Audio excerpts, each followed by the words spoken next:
Welcome to Audiobook Heritage. Today we present Acres of Diamond, Russell, Conwell. Acres of Diamonds. Friends, I have delivered this lecture in a variety of towns and cities, and each time strive to arrive early enough to meet the local figures, the postmaster, the barber, the hotel keeper, the principal of the schools, and the ministers of some churches. Make it a point to visit local factories and stores, engaging with the community to gain a deeper understanding of their unique circumstances. Inquire about their history, the volatile opportunities they've had, and the things they might have missed, because every town has its shortcomings. Then, take those insights into my lecture, addressing the people about topics relevant to their community. The core idea of Acres of Diamonds has always remained the same. In our country, every individual has the chance to realize more of their potential than they presently do. Leveraging their environment, skills, energy, and connections. Russell Conwell. Many years ago, while journeying down the Tigris and Euphrates rivers with a group of English travelers, found myself under the guidance of an old Arab guide we had hired in Baghdad, often reflect on how much he resembled our barbers in certain ways of thinking. He believed it was not only his duty to lead us along those rivers and fulfill the tasks he was paid for, but also to entertain us with a stream of curious, strange, and sometimes bizarre stories, both ancient and modern, familiar and unfamiliar. While many of these tales have faded from my memory, there is one that will forever stay with me. As the guide led my camel by its halter beside the banks of those historic rivers, as he spun tales one after another until grew weary of his storytelling and stopped paying attention. I never felt annoyance towards him, even when he lost his temper at my distraction. What do I remember vividly is the moment he took off his Turkish cap and swung it in a circle, trying to regain my attention. I caught a glimpse of him out of the corner of my eye, but was determined not to look directly at him for fear he would launch into yet another story. Despite this resolve, eventually found myself glancing over, and the moment did, he immediately began another tale. He said, "I will tell you a story now, which reserve for my special friends." When he emphasized the phrase special friends, my curiosity piqued, and was glad chose to listen.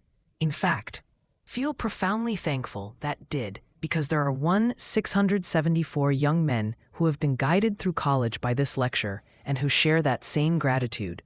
The old guide recounted that not far from the banks of the river Indus lived an ancient Persian named Ali Hafed. He described how Ali Hafed owned a sprawling farm complete with orchards, grain fields, and gardens. He had money invested and was a wealthy and contented man. He was content because he was wealthy, and wealthy because he was content. One day, an ancient Buddhist priest, one of the wise men of the East, visited the old Persian farmer. He sat down by the fire and began to share the story of how our world was formed. He told the farmer that once, the world was just a vast bank of fog. Then the Almighty reached out and touched this fog, slowly moving his finger, gradually picking up speed until he had transformed it into a solid ball of fire. This ball rolled through the universe, blazing its way through other banks of fog, condensing moisture along the way until it fell in torrents of rain onto its hot surface, cooling the outer crust. As the internal fires erupted through this crust, they formed mountains, hills, valleys, plains, and prairies, giving rise to the magnificent world we inhabit today. If this internal molten mass erupted and cooled rapidly, it would become granite. If it cooled a bit more slowly, it would transform into copper, then silver, followed by gold, and eventually, diamonds would take form. The old priest remarked, "Diamond is a congealed drop of sunlight." Quite literally, this statement holds scientific truth, as diamonds are comprised of carbon deposits that originate from the sun. The old priest informed Ali Hafed that if he possessed a diamond the size of his thumb, he could buy the entire county. And if he owned a diamond mine, he could elevate his children to thrones filled with immense wealth. Ali Hafed absorbed all the information about diamonds and their incredible value, and that night he went to bed a poor man, although he had nothing material taken from him. His poverty stemmed from discontent, a discontent rooted in his fear of being poor. He thought to himself, "I want a mine of diamonds," and lay awake through the night, consumed by his desire. Early the next morning, he sought out the priest. We know from experience that a priest isn't very pleased when awakened early in the morning. When Ali Hafed shook that old priest from his dreams, he asked, "Will you tell me where can find diamonds?" "Diamonds? What do you want with diamonds?" the priest replied. "I want to be immensely rich." "Well then, just go and find them. That's all you have to do. Go and find them, and you'll have them. But don't know where to go. If you find a river that runs through white sands, between high mountains, you'll always find diamonds in those white sands." Don't believe there's any such river. Oh yes, there are plenty of them. All you have to do is go and find them, and then you'll have them. Ali Hafed declared, "I will go." He sold his farm, gathered his money, entrusted his family to a neighbor, and set off in search of diamonds. He began his quest, quite sensibly in my opinion, at the Mountains of the Moon. Afterward, he made his way to Palestine, then wandered into Europe. At last, when his money was all gone and he found himself dressed in rags, living in misery and poverty, he stood on the shores of a bay in Barcelona, Spain. It was there that a great tidal wave came crashing in between the pillars of Hercules. The poor, afflicted, suffering man was unable to resist the overwhelming temptation to throw himself into the incoming tide, and he sank beneath its foaming crest, never to rise again in this life. When that old guide had finished telling me this tragically sad story, he halted the camel was riding and stepped back to organize the baggage coming off another camel. Took that moment to reflect on his tale. Remember thinking to myself, why did he save that story for his particular friends? It struck me as lacking a beginning, a middle, or an end, just an emptiness within it. That was the first story I had ever heard in my life, and it would also be the first one ever read where the hero was killed in the very first chapter. Had only experienced one chapter of that tale, and already the hero was dead. When the guide returned and took hold of my camel's halter, he seamlessly continued the story, entering the second chapter as if there had been no interruption. One day, the man who purchased Ali Hafed's farm led his camel to the garden for a drink, and as the camel dipped its nose into the shallow waters of the garden brook, Ali Hafed's successor spotted a curious flash of light reflecting from the white sands of the stream. He retrieved a black stone that had a light within it, casting all the colors of the rainbow. He brought the pebble into the house and placed it on the mantle that covered the central hearth, completely forgetting about it. A few days later, the same old priest paid a visit to Ali Hafed's successor. As soon as he opened the drawing room door, he was captivated by the dazzling flash of light coming from the mantle. He rushed over, exclaiming, "This is a diamond. Has Ali Hafed returned?" "Oh no," replied the successor. "Ali Hafed hasn't come back, and that's not a diamond. It's simply a stone we found in our own garden." "But," insisted the priest, "I assure you, I can recognize a diamond when see one. I'm certain that this is a diamond. Together." They hurried outside to the old garden and began sifting through the white sands with their fingers. To their astonishment, they uncovered even more beautiful and valuable gems than the first. Thus, the guide said to me, "And friends, it is a historical fact, was discovered the diamond mine of Golconda, the most magnificent diamond mine in all of human history, surpassing even the Kimberley. The Koh-i-Noor and the Orloff, the crown jewels of England and Russia, the largest gemstones on earth, all originate from that very mine."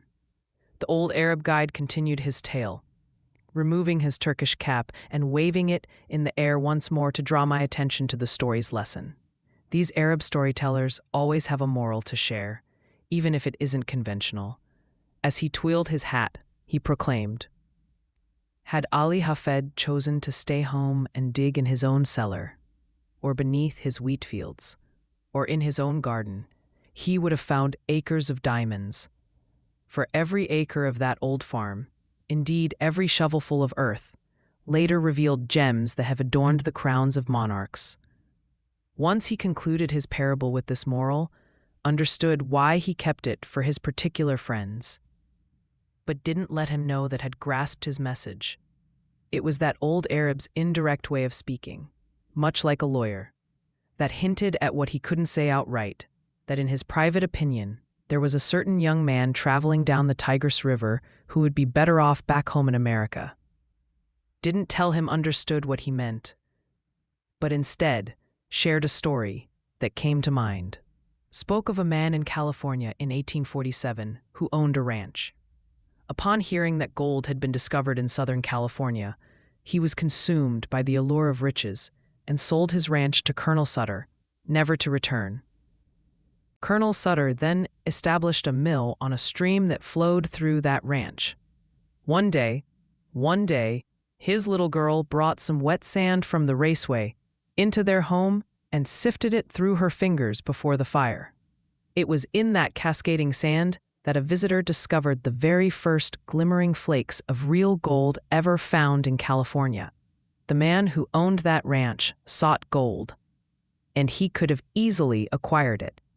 In fact, one day, his little girl brought some wet sand from the raceway into their home and sifted it through her fingers before the fire. It was in that cascading sand that a visitor discovered the very first glimmering flakes of real gold ever found in California. The man who owned that ranch sought gold, and he could have easily acquired it. In fact, one day, his little girl brought some wet sand from the raceway into their home and sifted it through her fingers before the fire. An astonishing $38 million has been extracted from just a few acres since that time. Around 8 years ago, I delivered this lecture in a city situated on that very land, where learned that a one-third stakeholder had been reaping a staggering $120 in gold every 15 minutes, day and night, and without the burden of taxation. Just imagine how appealing that income would be for us, if only we didn't have to pay taxes on it. However, a more fitting example arose right here in our own Pennsylvania. Nothing excites me more on stage than to engage with one of these German audiences in Pennsylvania. Share this story with them, and tonight is no exception. There once was a man living in Pennsylvania, not unlike some of the Pennsylvanians you may have encountered, who owned a farm, and he did the very thing would do with a farm if had one in Pennsylvania. He sold it. Before he sold the farm, he decided to secure a job collecting coal oil for his cousin, who was in the business in Canada, where oil was first discovered on this continent. Back then, they would dip it straight from the flowing streams. So, this Pennsylvania farmer reached out to his cousin in search of work. You see, my friends, this farmer wasn't just some fool. No, he wasn't. He didn't leave his farm until he had something lined up. Of all the simpletons the stars shine upon, can't think of a greater fool than the one who leaves one job before securing another. That applies especially to my profession and has no relevance to someone seeking a divorce.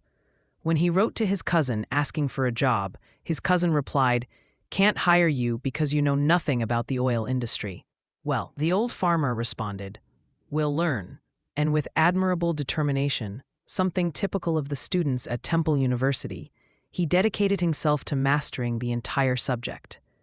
He began all the way back at the second day of God's creation, when this world was blanketed in thick, lush vegetation, which has since transformed into the primordial beds of coal. He immersed himself in his studies until he discovered that the runoff from those rich coal seams produced the coal oil that was truly worth extracting. Then, he learned how it emerged from the living springs. He dedicated himself to understanding its appearance, its scent, its flavor, and the intricacies of refining it. In his letter to his cousin, he confidently stated, "Now understand the oil business." His cousin replied, "All right, come on." So he sold his farm, according to county records, for $833, an even sum with no sense.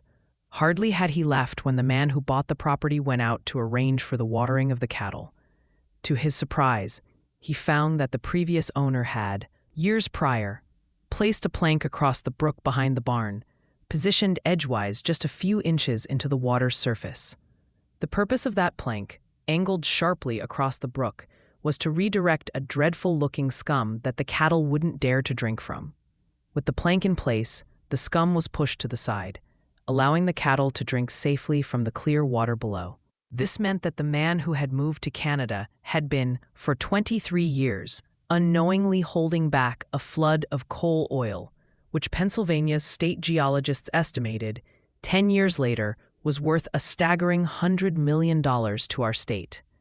4 years ago, our geologists revised that estimate, claiming the discovery could now be worth $1,000 million. The individual who owned the land where the city of Titusville now stands, along with the valleys of Pleasantville, had delved deeply into the subject from the very second day of creation, right up to modern times. He studied it exhaustively until he became an expert. Yet, he reportedly sold the entire property for just $833. No sense. It's astonishing. And yet, need to provide another example. Found it in Massachusetts, and regret it because that's the state originated from. This young man in Massachusetts adds another layer to my thoughts. He attended Yale College, where he studied mines and mining. He became so skilled as a mining engineer that the university hired him to help students who were struggling in their classes. During his senior year, Hafed earned $15 a week for this role. Upon graduation, his salary was increased from $15 to $45 a week. And they offered him a professorship. However, as soon as they made that offer, he went straight home to his mother if they had bumped his pay up from $15 to $15.60. He would have stayed and felt proud of the opportunity. But when they raised it to $45 all at once, he declared, "Mother, I won't work for $45 a week." The thought of a man with a mind like mine working for just $45 a week. Let's head out to California. Stake our claim in gold and silver mines and become immensely rich. His mother replied, "Now, Charlie, it's just as important to be happy as it is to be rich." Yes. Now, Charlie, it's just as important to be happy as it is to be rich. Charlie countered, but it's equally important to be both rich and happy. And they were both right in their own ways. As he was the only son and she a widow, naturally, he got his way. They always do. They sold their home in Massachusetts, and instead of heading to California, they settled in Wisconsin, where he took a job with the Superior Copper Mining Company for $15 a week once more. However, his contract included a clause that granted him an interest in any mines he found for the company. I don't think he ever discovered a mine. And if we're standing in front of any shareholder of that copper company, certain they would have wished he had found something. Have friends who couldn't be here because they couldn't afford a ticket. Friends who at the time held shares in that company while this young man was working there. He ventured out and haven't heard a word from him since. I don't know what happened to him, nor whether he ever found any mines, but truly doubt he did. However, I don't know what happened to him, but truly doubt he did. However, his contract included a clause that granted him an interest in any mines he found for the company. This was what happened to him. You all know how badly we feel, and whether he ever found any mines. But truly doubt he did. However, his contract included a clause that granted him an interest in any mines he found for the company. However, his contract included a clause that granted him an interest in any mines. But do know what happened on the other side of the story. Hardly had he left the old homestead when the new owner went out to dig potatoes. The potatoes were already growing in the ground when he bought the farm, and as the previous farmer was bringing in a basket of them, it got wedged tightly between the ends of the stone fence. You see, in Massachusetts, our farms are mostly surrounded by stone walls. You have to be quite economical with the front gateways to have some space to put all the stones.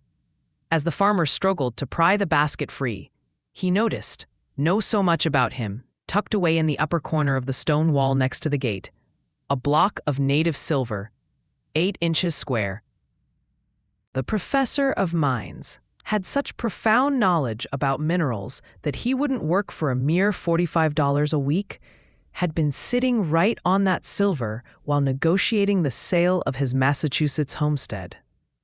Born and raised there, he had come back time and again, rubbing the stone with his sleeve until it shone like a mirror, as if it were silently proclaiming, "Here lies $100,000, just waiting to be claimed." Yet, he chose not to take it. Though the silver sat in his home in Newburyport, Massachusetts, it felt like a world away, somewhere far off that even he could not pinpoint. And there he was, a professor of mineralogy, passing up a fortune that lay just beneath his feet. My friends, that mistake is one that many people make. And why should we even smile at him? Often wonder what has become of him. Have no idea. But I'll share what guess as a true Yankee. Believe he is sitting by his fireside tonight with his friends gathered around him, saying something like this. Do you know that man Conwell who lives in Philadelphia? Oh yes, I've heard of him. Do you know that man Jones who lives in Philadelphia? Yes, I've heard of him too. Then he starts to laugh, shaking with amusement, and says to his friends, well, they've done just the same thing did. Precisely. And that spoils the whole joke, because you and you have made the same mistakes. While we sit here and laugh at him, he has every right to be out there, laughing at us. I've made the same errors, but. Of course, that doesn't matter because we don't expect the same person to preach and practice at the same time. I stand here tonight and look around this audience, can't help but notice once again what I've observed throughout these 50 years. Men who are making exactly the same mistake. Often find myself wishing to see more of the younger generation, and wish the academy had been filled tonight with our high school and grammar school students so could speak with them. While would have preferred that kind of audience, as they are more impressionable and haven't yet developed the biases we have, nor have they become tied to any habits that are hard to change, know that they haven't faced the same failures we have. Although believe I could make a greater impact on an audience like that than on grown-ups, will do my best with the audience have before me. I want to tell you that there are acres of diamonds right here in Philadelphia, right where you live, you might say, you can't know much about your city if you believe there are any acres of diamonds here. Was particularly captivated by a newspaper article about a young man who found a diamond in North Carolina. It was one of the purest diamonds ever discovered. With several similar finds in the area. I approached a distinguished professor of mineralogy and asked him where he thought those diamonds originated. The professor pulled up a geological map of our continent and traced his finger along it. He suggested that these diamonds likely came either from the underlying carboniferous strata suited for such formation. That's moving westward through Ohio and the Mississippi. Or, more probably, they traveled eastward through Virginia and up the Atlantic coastline. The fact remains that diamonds were indeed found there. They have been discovered and sold. And they were transported down during the drift period from some northern source.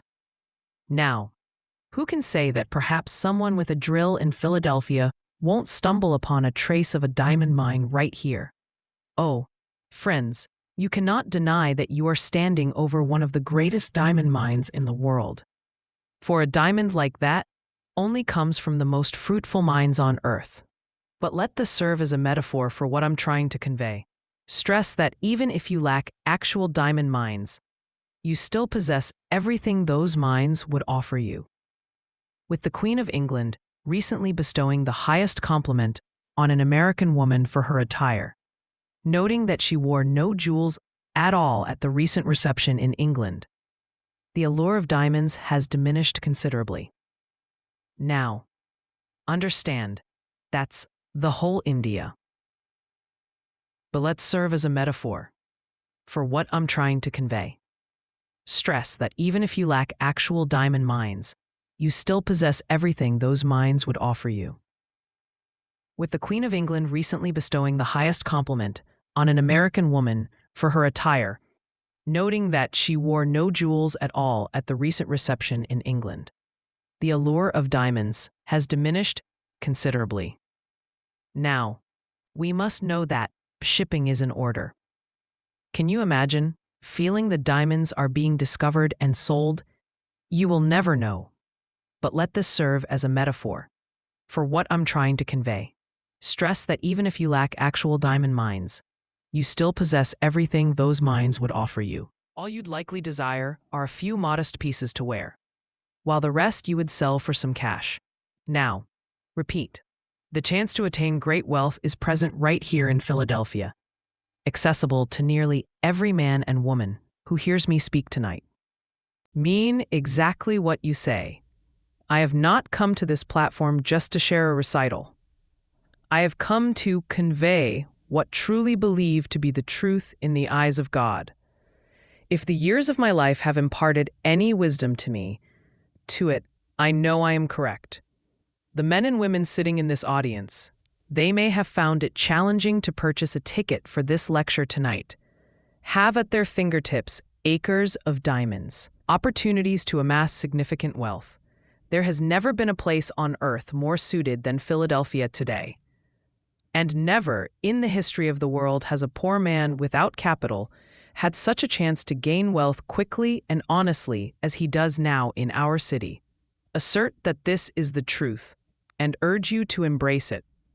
For if you believe am here merely to deliver a speech, I am, then would be better off not being here at all. I have no time to squander on idle chatter. I am here to share what truly believe. Unless some of you find yourselves wealthier as a result of my words tonight, I'm here to share what truly believe. I firmly believe that you should strive to become rich. I am, and it is your responsibility to seek that wealth. How many of my devout friends ask me, as a Christian minister, how can you spend your time traveling around the country advising young people to pursue wealth and make money? Yes, absolutely, reply. I exclaim. I've always been told that if someone has money, they are often dishonest, dishonorable, mean, and contemptible, which don't have time for tonight. 98 out of 100 wealthy individuals in America are honest. That's precisely why they are wealthy. That's why they are entrusted with money. That's why they can engage in significant ventures and attract many individuals to collaborate with them. It's because they are honest individuals. One might respond, but often hear about people who acquire millions of dollars through dishonest means. Yes, oh, that's true. And hear it too. However, such cases are so rare that they make headlines. The media often focuses on them, and this leading you to believe that most wealthy individuals must have become rich through dishonesty. My friend, if you take me out for a drive, provided you supply the car into the suburbs of Philadelphia, and introduce me to the homeowners surrounding this great city, those beautiful houses adorned with gardens and flowers, those magnificent homes that showcase such lovely art, will introduce you to some of the finest characters and most enterprising individuals in our city, and you know will. Man is not truly a man until he owns his own home, and those who do are elevated in honor, honesty, purity, integrity, frugality, and mindfulness by the very act of homeownership. It's completely consistent for a man to possess money, even in substantial amounts. We often speak against greed from the pulpit, and we do so with such fervor that it might lead some to believe we think it wrong for anyone to have money, until the collection plate is passed around, at which point we almost reprimand our congregation for not donating more. Oh, how inconsistent these teachings can be. Money holds power, and it's only reasonable to aspire to possess it. You should strive for it, because with money, etc., you can do so much more good than without it. Money prints your Bible, constructs your churches, funds your missionaries, and pays your pastors. Without financial support, you wouldn't have many of them at all. Personally, I am always in favor of my church increasing my salary because the churches that offer the highest pay tend to do so most readily. You've never witnessed an exception to that in your lifetime. The man who earns the highest salary has the greatest opportunity to make a positive impact with the resources he is given. If his intentions are righteous, he can indeed use that power to do good. Therefore, you urge you to seek wealth.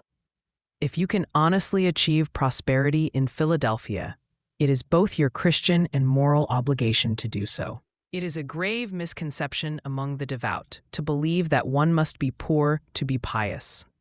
Some may ask, don't you empathize with the less fortunate?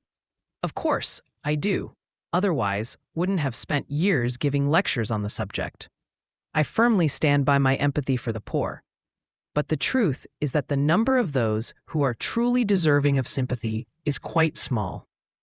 Offering compassion to someone who has faced God's punishment for their sins, thus intervening when God intends for them to endure just consequences, is inherently wrong.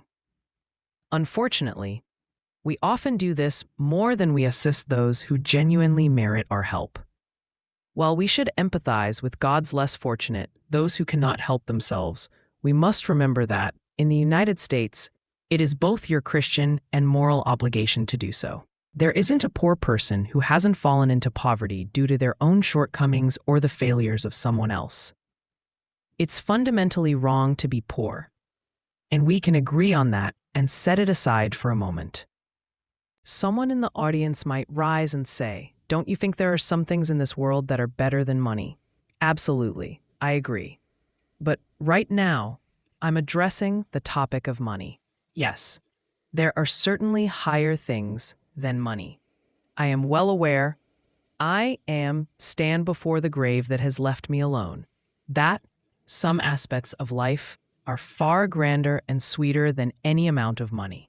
Understand deeply that love is the most magnificent force on this earth.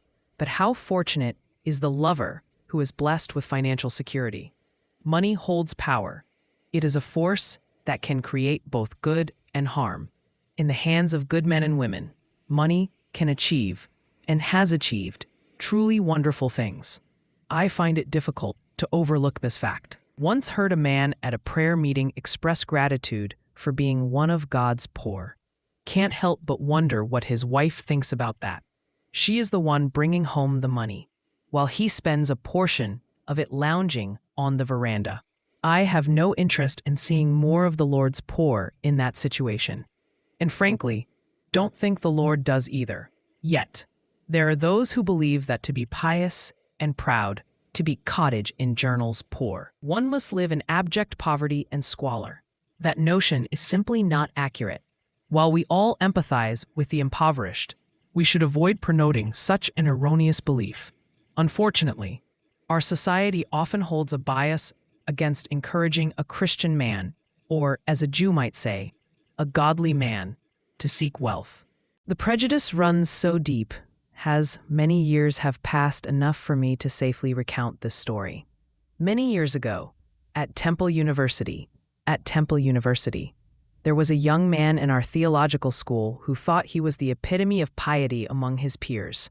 One evening, it came into my office, took a seat by my desk, and said, Mr. President,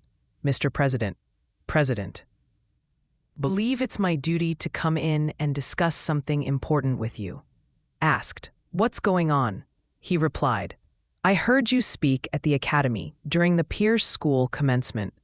You said that it's an honorable ambition for a young man to desire wealth, that it encourages temperance, builds a good name, and fosters industriousness. You suggested that the desire for money could even contribute to making a man better.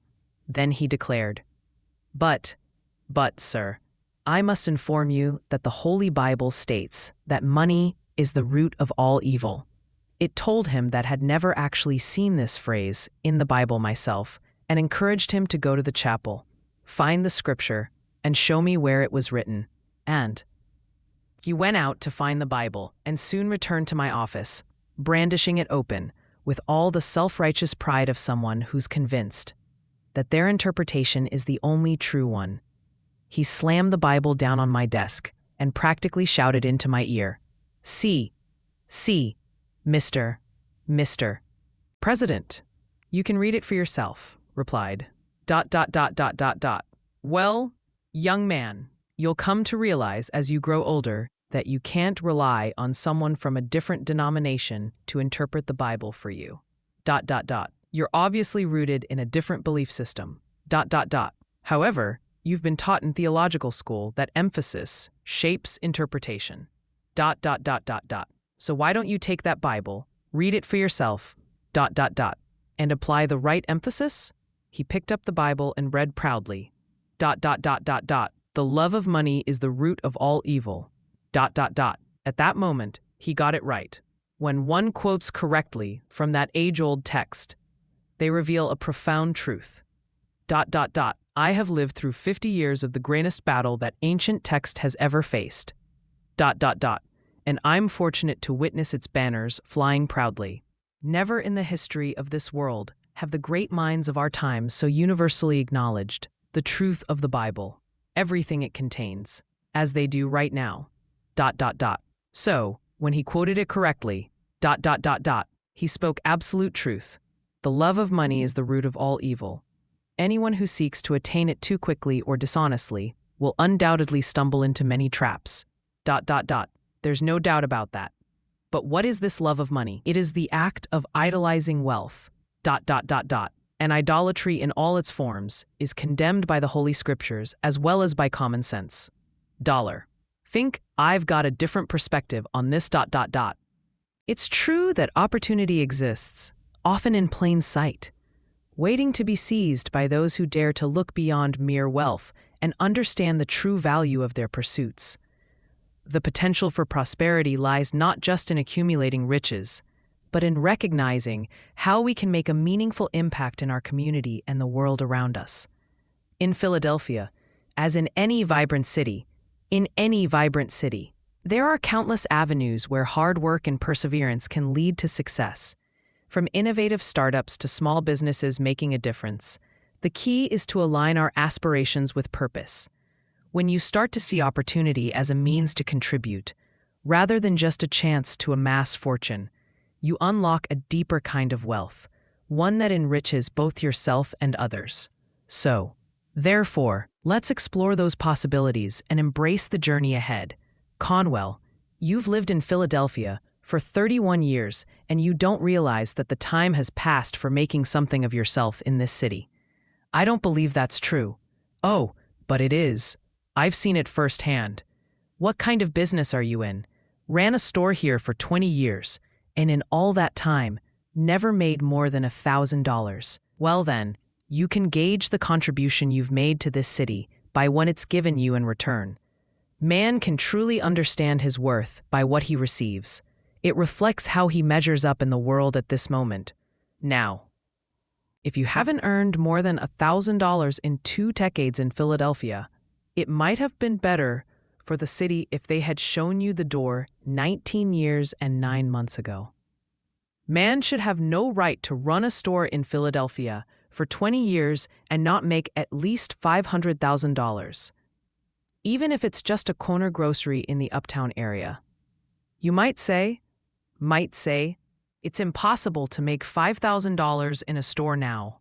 But my friends, if you would only take a look around you, just within 4 blocks, identify what the people want.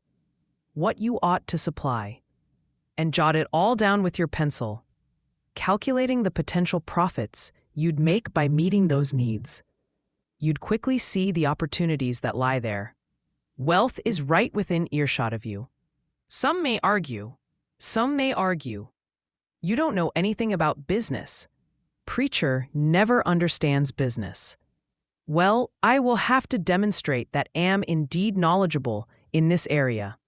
I don't enjoy having to prove myself, but must do so because my testimony will be dismissed if am not recognized as an authority.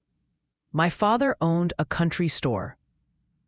And if there's any place under the stars where a person gains a wealth of experience in all kinds of mercantile transactions, it's definitely in a country store. I'm not particularly proud of my experience, but there were times when my father would leave me in charge of the store while he was away. Thankfully, this didn't happen very often. However, during those times, would often encounter a familiar scenario. A man would walk into the shop and ask, "Do you keep jackknives?" My response would be, "No, we don't keep jackknives," after which would saunter off, whistling a tune. Why should have cared about that man? Anyway. Then another farmer would stroll in and pose the same question. "Do you keep jackknives?" Again, okay, would reply, "No, we don't keep jackknives," before wandering away to whistle yet another tune. Finally, a third man would enter through the same door and ask, "Do you keep jackknives?" That was when I'd lose my patience, responding, "No. Why is everyone around here asking for jackknives? Do you think we're running this store just to supply the entire neighborhood with jackknives? Is that how you manage your store in Philadelphia?" The truth was, I hadn't yet grasped that the foundation of godliness and the fundamental principle of success in business are, in fact, precisely the same.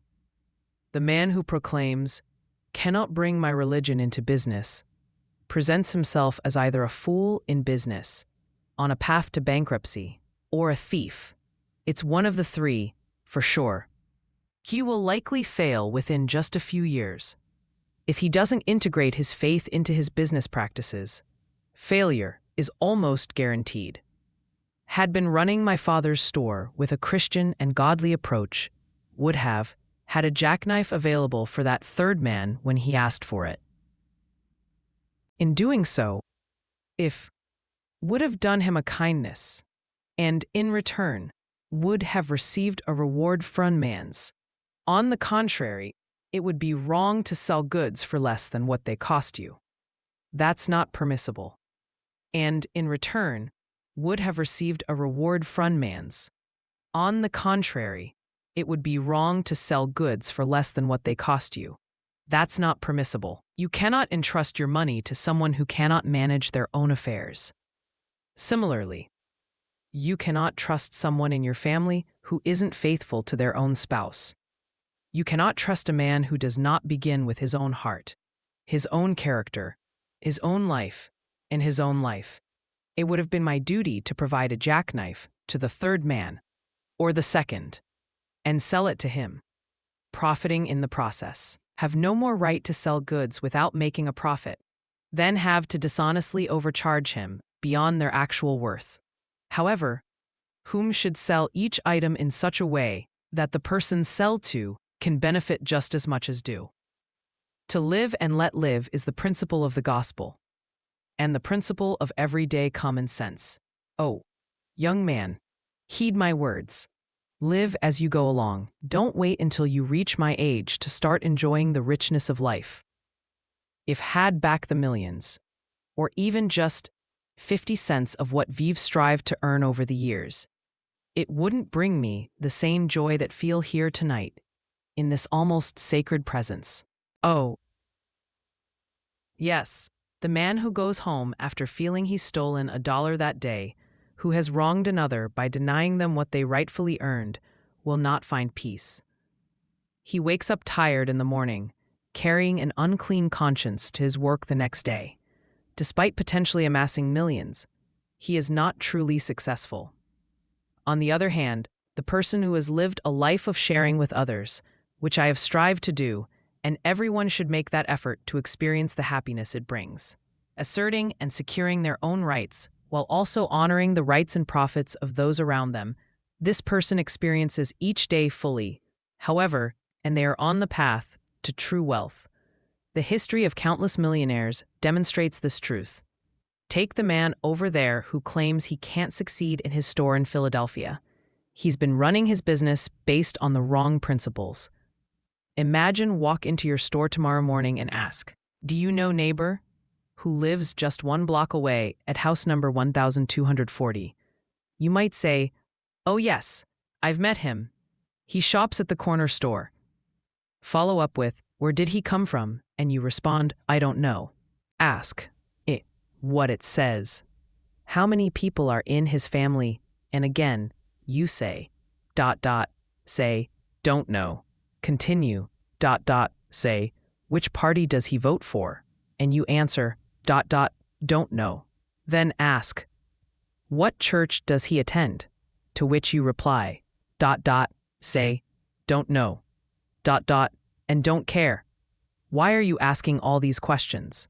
If you had a store in Philadelphia, would you respond that way? If you would, then you're managing your business just as did with my father's in Worthington, Massachusetts. You have no idea where your neighbor came from when he moved to Philadelphia, and it seems you don't care. If you had taken an interest, you might be a wealthy man today. If you had cared enough to take an interest in his situation, to discover what he truly needed, you could have found yourself wealthy. Instead, we navigate through life lamenting, there's no opportunity to get rich, while the real issue lies right at your doorstep, Meanwhile, another young man stands up and says, "Can't enter the mercantile business." Keep in mind that while I'm discussing trade, this applies to every occupation. Why can't you go into the mercantile business? Ask. Because I don't have any capital. Oh, What a meek and timid individual that cannot see beyond their own limitations. It truly saddens me to witness these young men lingering on street corners, lamenting, "If only had plenty of capital, get rich." Young man, do you really believe that wealth comes solely from capital? Absolutely, he replies. Well, it must assert that it certainly does not. If your mother has considerable wealth and decides to invest in your business, it is she who effectively is funding your venture, not you. The moment a young man or woman acquires more money than they have learned to handle through practical experience, that is the moment they receive a curse. Inheriting money does not benefit a young person. Leaving your children money is not truly helpful. However, if you provide them with education, instill in them Christian values and noble character, surround them with a wide circle of friends, and leave them an honorable reputation, that is far more valuable than simply handing them money. In fact, having money could be detrimental to them and to society as a whole. Oh, young man, if you have inherited wealth, do not see it as a blessing. It may very well become a burden throughout your life, robbing you of the most meaningful experiences. There is no group more deserving of sympathy than the inexperienced sons and daughters of the wealthy in our time. Feel for the rich man's child, for they will never truly discover the best things in life. One of the most cherished moments in life occurs when a young man earns his own living. It becomes engaged to a wonderful young woman, and decides to create a home of his own. With that love comes a divine inspiration for better things. Leading him to start saving money. He begins to shed his bad habits and deposits money in the bank. Once he accumulates a few $100s, he ventures out to the suburbs in search of a place to call home. Perhaps he approaches the savings bank for a loan to cover half the cost, and then he goes to bring his bride. When he first carries her over the threshold of their new home, he declares, in words of eloquence beyond my own, Have earned this home myself. It is all mine, and share it with you. That is the most magnificent moment a human heart can ever experience. Yet, a rich man's son will never know such a feeling. He takes his bride into a grander mansion, perhaps, but he finds himself compelled to traverse every room, pointing out, "My mother gave me this, my mother gave me that, and my mother gave me this," until his wife wishes she had married his mother instead. Truly feel for the rich man's son. Statistics from Massachusetts reveal that not a single rich man's son in 17 ever dies wealthy. Pity those sons, unless they possess the wisdom of the elder Vanderbilt, which does happen on occasion. He approached his father and asked, "Did you earn all your money?" "I did, my son. Started working on a ferry boat for 25 cents a day." "Then," replied his son, "want none of your money."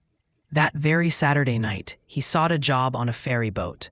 While he couldn't secure a spot there, he did manage to find work earning $3 a week. If a rich man's son is willing to do that, he will gain the discipline of a poor boy, which is worth more than a university education to any man. He would then be able to manage the millions left to him by his father. But typically, wealthy men resist allowing their sons to engage in the very activities that contributed to their success. In most cases, they don't want their sons to work, and neither do their mothers. They would consider it a social disgrace if their delicate, pampered, little boy had to earn his living through honest labor. Have no sympathy for sons of such wealthy men. Recall one incident at Niagara Falls, but can think of a more recent example. There are gentlemen present who would remember a grand banquet, and must apologize to my friend for sharing this story. At a banquet here in Philadelphia, a kind-hearted young man sat beside me. He said, "Mr. Conwell, you've been unwell for the past couple of years. When you head out, feel free to use my limousine. It will take you to your home on Broad Street." I thanked him sincerely, and while might not have needed to share this experience, I'm simply sticking to the facts. Climbed into the seat next to the driver of that limousine and mine. And as we drove along, I asked him, "How much did this limousine cost?" He replied, $6,800, and he had to pay the duty on it. Curious, ... Then asked, "Does the owner of this vehicle ever drive it himself?" The chauffeur erupted into laughter, ... losing control of the car for a moment. He was so taken aback by the question that he veered up onto the sidewalk and around a lamppost before getting back onto the street. Once we were safely in the road again, ... he chuckled until the entire vehicle shook. He exclaimed, ... he drive this machine, oh, ... It'd be lucky if he knew enough to get out when we arrive. Now, ... let me tell you about the son of a wealthy man met at Niagara Falls. After finishing my lecture, ... returned to the hotel and approached the clerk's desk, ... where spotted a millionaire's son from New York. He was quite an extraordinary specimen of human potential. He pushed the machine. Oh, ... he'd be lucky if he knew enough to get out when we arrive. Now, ... let me tell you about the son of a wealthy man met at Niagara Falls. After finishing my lecture, ... returned to the hotel and approached the clerk's desk, ... where spotted a millionaire's son from New York. He was quite an extraordinary specimen of human potential. He wore a skull cap on one side of his head adorned with a gold tassel, ... and he carried a gold-headed cane under his arm packed with more pretension than sense. It's challenging to describe that young man precisely. He sported an eyeglass that he couldn't see through, patent leather boots that impeded his walking, and trousers that made sitting down an impossibility, truly dressed like a grasshopper.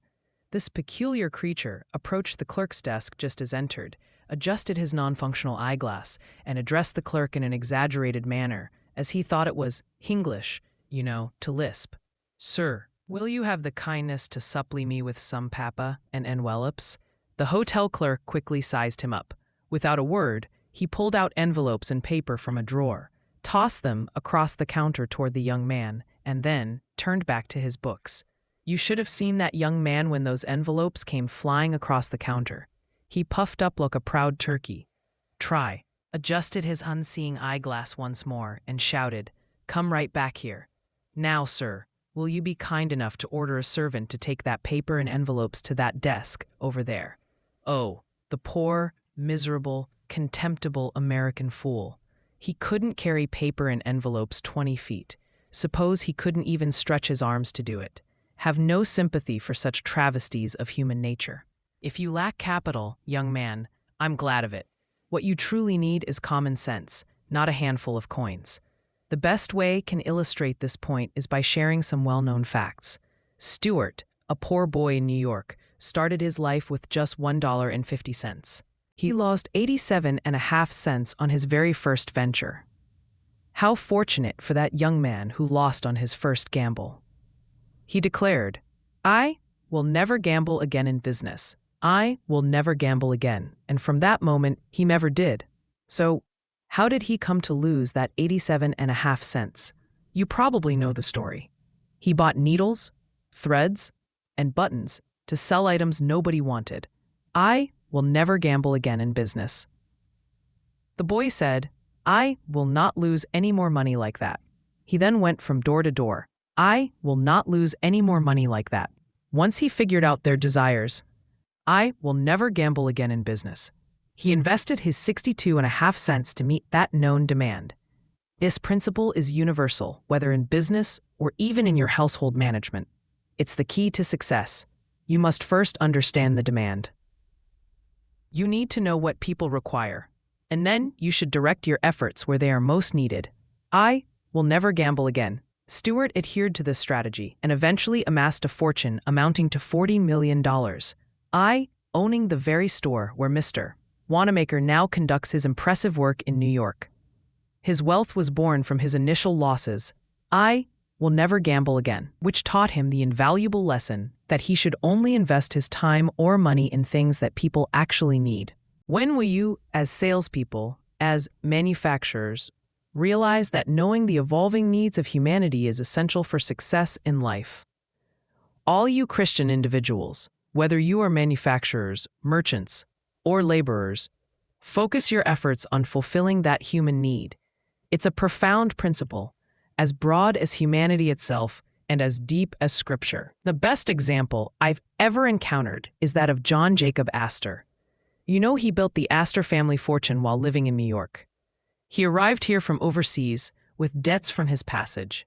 Yet, this young man, with nothing to his name, created the Astor fortune based on one fundamental principle. Some young person here tonight might think, sure, they could make fortunes in New York, but that isn't possible in Philadelphia. My friends, have you ever read that remarkable book by Rees, whose memory we cherish following his recent passing? In it, he presents a statistical account of 107 millionaires from New York, recorded in 1889. If you delve into that account, you will discover that out of those 107 millionaires, only 7 made their fortunes in New York. Out of the 107 millionaires who had amassed fortunes of $10 million in real estate at that time, 67 of them built their wealth in towns with fewer than 3,500 residents. The richest man in the country today, if you look at real estate values, has never strayed far from a town of that same size. It doesn't matter so much where you are. What truly matters is who you are. If you cannot find success in Philadelphia, then finding it in New York is certainly out of reach. Consider John Jacob Astor, who exemplified the idea that success can be achieved anywhere. There was a time when he held a mortgage on a millinery store, but it turned out they couldn't sell enough bonnets to cover the interest on his loan. So, he decided to foreclose on that mortgage, took control of the store, and entered into a partnership with the very same people under the same circumstances, using the same capital as before. He didn't provide them with a single dollar. They had to generate sales to earn any money. Then, He simply left them to run the store as they had before and went out to sit on a bench in the park in the shade. What was John Jacob Astor doing in that park, partnered with those who had previously failed under his watch? He had, in my opinion, the most significant and enjoyable aspect of that partnership all to himself. As John Jacob Astor sat on that bench, he was taking in the sight of the ladies strolling by. After all, who wouldn't find wealth in that endeavor? Whenever a lady passed with her shoulders back and her head held high, looking ahead as if she were oblivious to the world around her, he would examine her bonnet. By the time she was out of sight, he could recall every detail, the shape of the frame, the color of the trimmings, and even the way the feathers were arranged. Often attempt to describe a bonnet, but must admit, struggle with it. Describing a modern bonnet, that's a challenge. Who could truly capture it? It's a collection of all sorts of embellishments, perched at the back of the head or to the side of the neck, resembling a rooster with just a single tail feather left. But in John Jacob Astor's time, there was a certain artistry to the millinery business. He would enter a millinery store and say, "Please put a bonnet in the show window just as I've described, because I've already seen a lady who has an eye for it. Don't create any more until I return." Then he would step outside and take a seat, observing as another lady walked by, her bonnet a different style, different hue, and different shape. "Now," he'd say, "display a bonnet like that in the window." Astor understood the importance of having a carefully curated selection. He never cluttered his show window with an array of hats and bonnets that would turn customers away. Instead, he focused on ensuring that every piece on display was one that some lady had already expressed interest in before it was even crafted. This approach led to an immediate influx of customers, laying the groundwork for what would become the most prominent millinery establishment in New York. Laying the groundwork, a legacy that continues to thrive among just a few distinguished stores today. Its fortune was made by John Jacob Astor after they had faced failures in business, not by simply giving them more money, but by discovering what styles and designs the ladies preferred for bonnets before any materials were wasted in their production. Tell you, if a man could predict the trends in the millinery business, he could predict anything under the sun. Now, suppose we're to survey this audience tonight in this great manufacturing city and ask if there are still opportunities to get rich in manufacturing. "Oh yes," we predicted. Some young man might say, "There are still opportunities here, but you need to build with some trust and have $2 or $3 million in capital to start." But young man, the history of the dismantling of trusts from that campaign against big business only illustrates what is now the chance for the smaller entrepreneur. There has never been a time in history where you could become wealthy so swiftly through manufacturing without substantial capital as you can right now. Yet, you may argue, you can't do that. You can't start without capital. Young man, let me illustrate my point for a moment. It's my duty to every young man and woman, because we're all about to embark on our business journeys very soon. Remember this: if you understand what people need, you've gained more insight into creating wealth than any amount of capital can provide. Take, for example, a man who is out of work and living in Hingham, Massachusetts. He spent his days idling around the house until one day his wife urged him to get out and find work. Living in Massachusetts, he decided to heed her advice. So, he went down to the shore of the bay and began whittling a soaked shingle into a wooden chain. That evening, his children began to argue over it, prompting him to whittle a second one to restore peace. While he was working on the second chain, a neighbor stopped by and said, "Why don't you whittle toys and sell them?" "You could make money at that," suggested the neighbor. "Oh, he replied, "wouldn't even know what to make." "Why don't you ask your own children right here in your own house what they would like?" "What's the use of trying that?" the carpenter said. "My children are different from other people's children." But he took the advice, and the next morning, When Mary came down the stairs, he asked her, "What kind of toy would you like?" She eagerly started listing her wishes. A doll's bed, as a doll's washstand, a doll's carriage, as a little doll's umbrella, as, and continued with an endless list of items that would take him a lifetime to create. So, consulting his children in his own home, he decided to use the firewood he had on hand since he didn't have any money to buy lumber. He began whittling those sturdy, unpainted Hingham toys that would eventually gain worldwide recognition. The man started crafting toys for his own children and then made duplicates to sell at the boot and shoe store next door.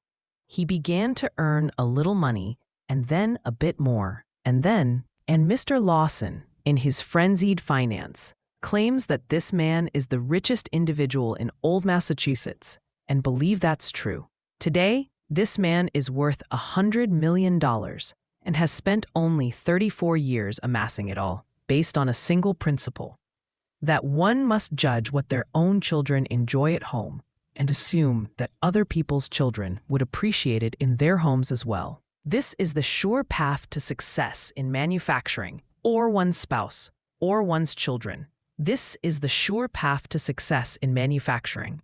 Oh, you might say, didn't he need any capital? Yes, he had a penknife, but I'm not even sure he paid for that. Spoke about this to an audience in New Britain, Connecticut. And a lady sitting 4 seats back went home and attempted to remove her collar, only to find that the collar button was stuck in the buttonhole. She tossed it aside and declared, "I'm going to create something much better than that for collars." Her husband responded, after what Conwell said tonight, "You can see there's a need for an improved collar fastener that's easier to use. There's a clear human need. There's a great fortune waiting. So get to work on a new collar button and get rich." He mocked her, and in doing so, he mocked me too. That's one of the saddest feelings that sometimes washes over me like a dark cloud in the middle of the night. I've labored so hard for more than half a century, and yet, at times, it feels like I've achieved so little, despite the kind and generous compliments I've received from you tonight. Honestly, don't believe that 1 in 10 of you will go on to make $1 million simply because you're here tonight. And don't think that's my fault. Think it's yours. I say that with all sincerity. What's the point of me speaking if no one follows through on my advice? When her husband mocked her, she resolved to create a better collar button. And when a woman makes up her mind that she will do something without making a fuss about it, she usually sees it through. It was a New England woman who came up with the snap button, which has become a common fixture everywhere today. Initially, what's the point of me speaking if no one follows through on my advice? When her husband mocked her, she resolved to create a better collar button. And when a woman makes up her mind that she will do something without making a fuss about it, she usually sees it through. And initially, what is a New England woman who came up with the snap button, which has become a common fixture everywhere today? It was a collar button with a spring cap attached to the exterior. Those of you who wear modern waterproof jackets will recognize the button that simply pushes together. When you unbutton it, you just pull it apart. That's the button I'm talking about, her invention.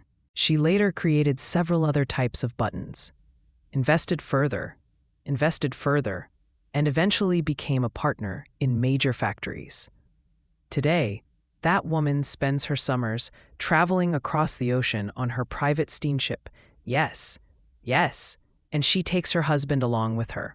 If her husband were to pass away, she would have more than enough money to buy herself a foreign duke or count, or some title of that sort, at the latest rates. So, what is the lesson to be learned from this story? It's simple. Told her then, even though didn't know her. What now say to you? Your wealth is closer than you think. You're looking right past it. And she had to look past it because it was right under her chin. I've read in the newspaper that no woman has ever invented anything. Well, that newspaper ought to reconsider its stance. Of course, of course, of course. So, what is the lesson to be learned from this story? It's simple. Told her then, even though didn't know her. What now say to you? Your wealth is closer than you think. Well, that newspaper ought to reconsider its stance. Of course. All of this came out of nothing. Of course. Today. What is the lesson to be learned from this story? It's simple. Told her then, even though didn't know her. What now say to you? Your wealth is closer than you think. You're looking right past it. I'm not talking about rumors. I'm referring to actual machines, and if did delve into gossip, might find that men have had their share as well. That newspaper wouldn't even exist if women hadn't played a role in invention. Friends, take a moment to think. Women, think carefully. You claim you can't make a fortune because you're stuck in a laundry room, or operating a sewing machine, or standing in front of a loom. But let me tell you, you could become a millionaire if you just follow this nearly foolproof advice. When someone says a woman hasn't invented anything, challenge that notion. Who invented the jacquard loom that crafted every stitch you wear? Mrs. Jacquard. The printer's roller and the printing press were creations by the wives of farmers. Who invented the cotton gin that so profoundly enriched our country? It was Mrs. General Greene who came up with the cotton gin and presented the concept to Mr.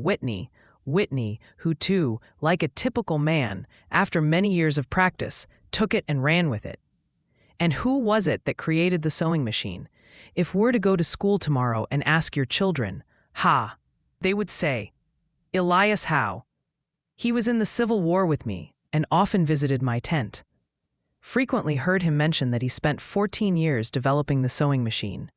But his wife decided one day that they would starve if something wasn't invented soon. So, in just 2 hours, she invented the sewing machine. Naturally, he took out the patent in his name. Men always do that. And who invented the mower and the reaper? According to a recently published confidential communication from Mr. Whitney, McCormick, Howe, it was a woman from West Virginia who truly invented the reaper, after both he and his father had completely failed in their attempts to create one. She took some shears, nailed them together along the edge of a board, and made sure that one blade of each pair was loose. By wiring them in such a way that pulling one side closed them, and pulling the other side opened them, she effectively created the principle behind the mowing machine. If you take a closer look at a mowing machine today, you'll see that it's essentially just a collection of shears. If a woman can invent a mowing machine, if she can create a jacquard loom, if she can develop a cotton gin, or if she can design a trolley switch, which she did, thus enabling the use of trolleys, then, as Mr. Carnegie noted, if a woman can invent the great iron squeezers that laid the groundwork for all the steel wealth in the United States, then surely we men can innovate anything beneath the stars.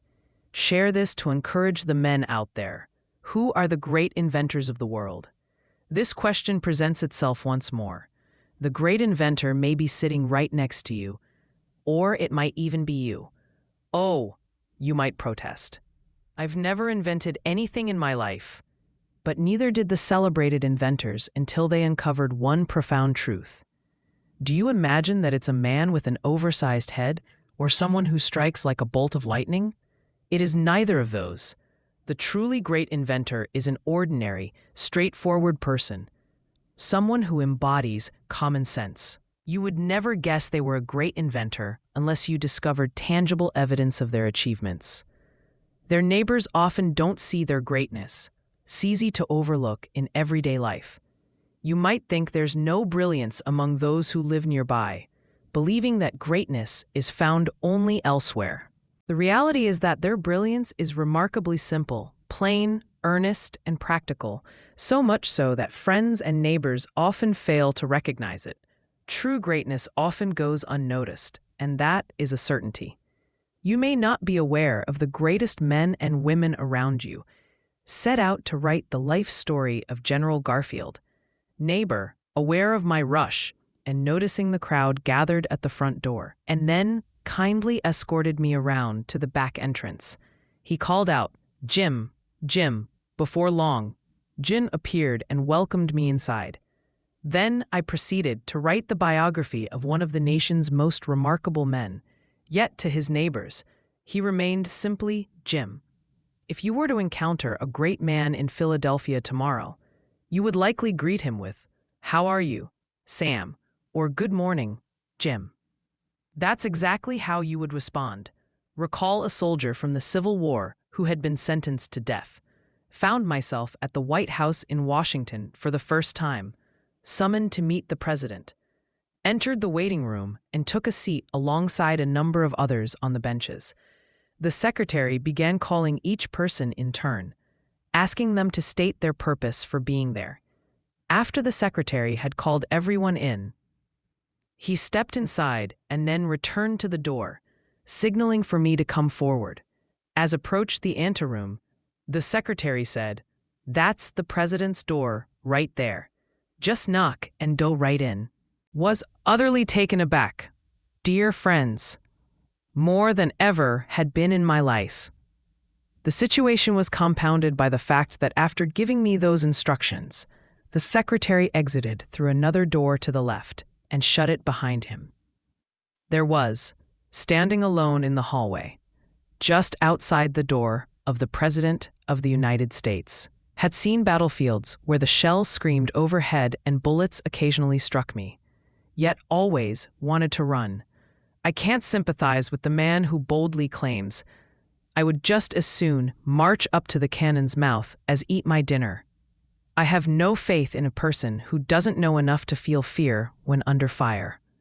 I had never been as terrified when the shells rained down on us at Antietam as was when stepped into that room that day.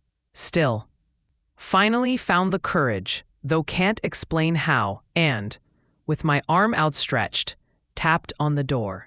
The man inside didn't make it any easier. He simply shouted, "Come in and sit down."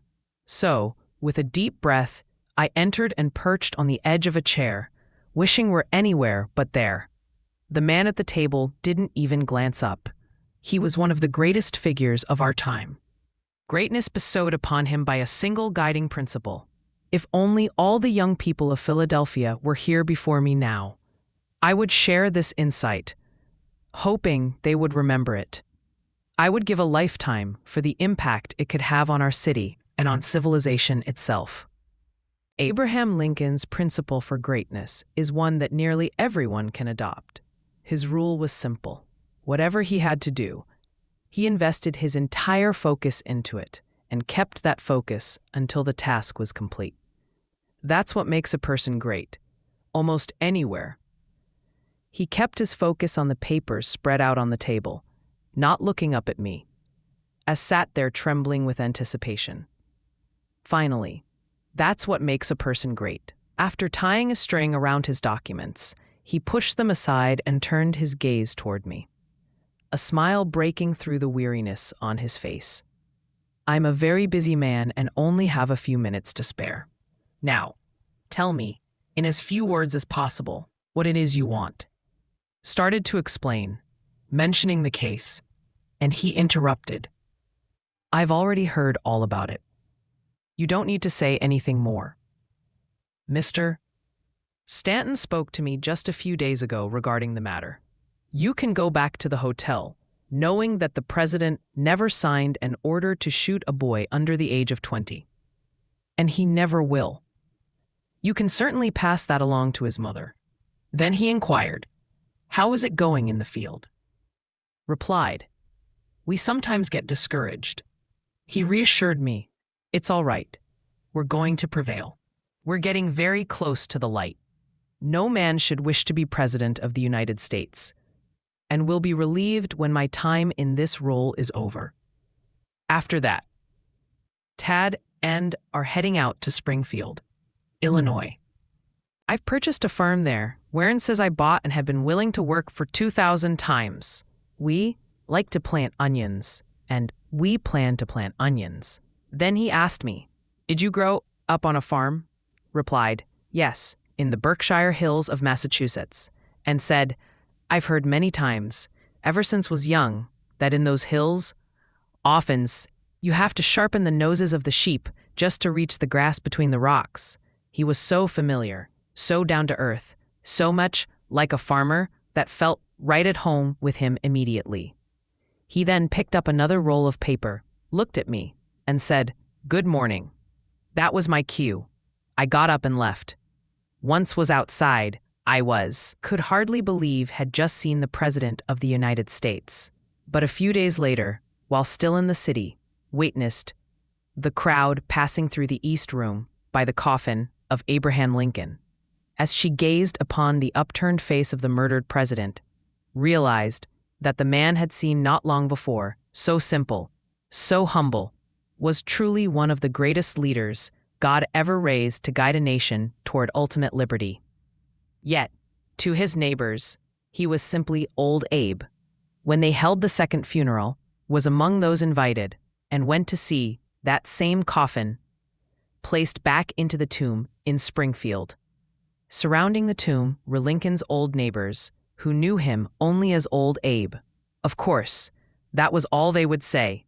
And so, have you ever seen a man who strides around so arrogant and larger than life that he fails to notice an ordinary working mechanic? Do you think he represents true greatness? He is nothing but a puffed-up balloon, tethered down by his own inflated ego. There is no greatness in that. So, who are the truly great men and women? The other day, whatever happened, my attention was drawn to the history of a seemingly insignificant invention that changed the fortunes of an impoverished man.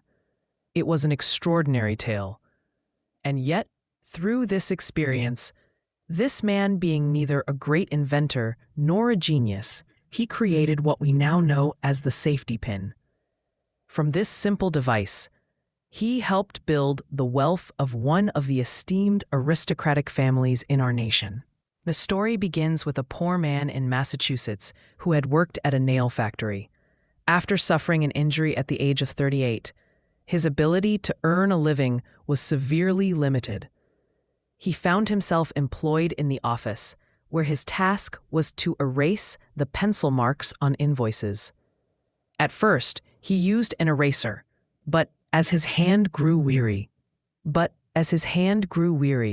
he ingeniously tied a piece of rubber to the end of a stick and fashioned it into a tool that functioned much like a plane. His little girl came over and said, "Why, you have a patent, don't you?" The father later reflected, "My daughter was the one who pointed out that when took that stick and attached the rubber to the end, I had something worthy of a patent." And that was the spark of innovation. He traveled to Boston and applied for his patent. And now, every one of you who carries a rubber-tipped pencil in your pocket owes a debt of gratitude to that man who became a millionaire. He didn't invest any capital, not even a single penny. All of his earnings came in, soaring into the millions. But let me quickly shift to a more profound thought. Show me the great men and women who reside in Philadelphia. Someone in the crowd might stand up and say, "We don't have great people here in Philadelphia. They live far away in Rome or St. Petersburg or London, or even in Manayunk, but not here in our town." And now arrive at the crux of my argument. We have reached the heart of the matter and the core of my struggle. Why isn't Philadelphia a greater city with all its potential wealth? Why does New York surpass Philadelphia? People often say, that's because of its harbor. But what about the other cities in the United States that have also surpassed Philadelphia? There's really only one answer. It's because we, the people of Philadelphia, tend to downplay our own city. If there's ever a community that needs to be pushed forward, it's Philadelphia. If we're going to have a new boulevard, we talk it down. If we're aiming for better schools, we talk it down. We talk them down. If we desire wise legislation, we talk it down. Every proposed improvement gets the same treatment. That's the only significant fault can find with the magnificent Philadelphia, which has been so incredibly kind to me. Believe it's high time we change our narrative. Start to promote the wonderful aspects of our city. And present them to the world just as the people of Chicago. New York. And San Francisco do.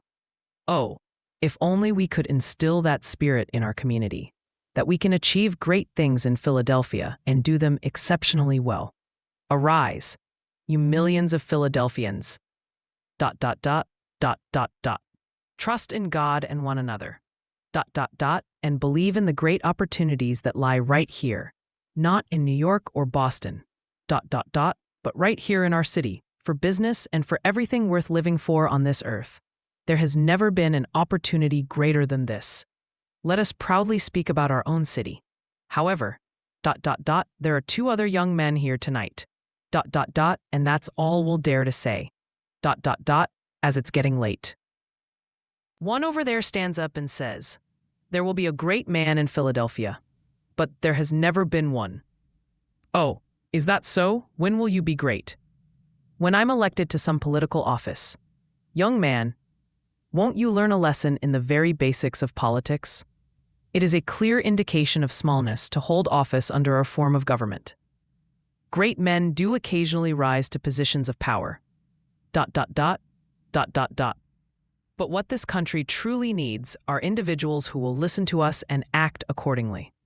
This nation, where the people hold the power, is governed by the people. For the people. As long as this remains true, the office holder is merely the servant of the people. The Bible states that a servant cannot be greater than the master. It also says, "He who is sent cannot be greater than him who sent him." The people should rule, and if they truly do, we do not need the so-called great men in our offices. If the great men of America were to take our positions, we would transition into an empire within the next decade. I've encountered many young women, said Janice, especially now that women's suffrage is on the horizon, who declare, "I am going to be president of the United States someday." Wholeheartedly support women's suffrage, and there's no denying that it is coming. As for me, I'm stepping aside, regardless. My desire for a position for myself in the future. However, DDA is in the background, said Janice. Is commanding that. But DDA, regardless, is, however. I am just being lint and made so mean. After some friends started to believe in president. If the aspiration for an office is what drives women in their wish to attain the right to vote, I want to make it clear. Just as do with young men, once women in great positions have all the ability to cast one vote is not truly valuable. Unless you possess the ability to sway more than a single vote, you will remain anonymous, and your influence will be so diluted that it will hardly be felt. This nation isn't governed by votes alone. Do you really believe it is? It is shaped by influence, powered by the ambitions and initiatives that actually control those votes. The young woman who believes she will vote in order to secure an office is making a significant mistake. Then, another young man stands up and proclaims, "There will be great men in this country and in Philadelphia." Is that so? When? Someone asked. When will this greatness come to pass? When a great war erupts, when we find ourselves in a challenging situation due to our cautious approach in Mexico, when we engage in conflict with England over some trivial matter, or with Japan, China, New Jersey, or even some far-off land, that's when we'll stride boldly into the line of fire. We'll charge into the midst of gleaming bayonets. We'll dive into the fray, tear down the flag, and carry it away in victory. We'll return home, adorned with stars on my shoulder, and secure every position the nation can offer, achieving greatness in the process. But the truth is, no, you won't. You believe that attaining an office will elevate you to greatness. Yet remember this: if you are not already great before you hold that position, you will not suddenly become great once you do. It will merely devolve into a farce in that form. We had a peace jubilee here following the Spanish-American War. Out west, they scoffed at this notion, claiming Philadelphia wouldn't have known about any Spanish war until 50 years had passed. Some of you likely witnessed the grand procession make its way up Broad Street. Was away. Aha! But my family wrote to me that the tally-ho coach, aha! With Lieutenant Hobson aboard, aha! Stopped right at the front door. Aha! And the crowd shouted, aha! Hurrah for Hobson! If had been there, aha! Would have cheered as well. Aha! Because he truly deserves far more recognition from his country than he has ever received. Aha! But let's consider this. If we're to go into school and ask, aha! Aha! Aha! Who sunk the Merrimac at Santiago? And the boys replied, Hobson. They would only be telling me 7/8 of the truth.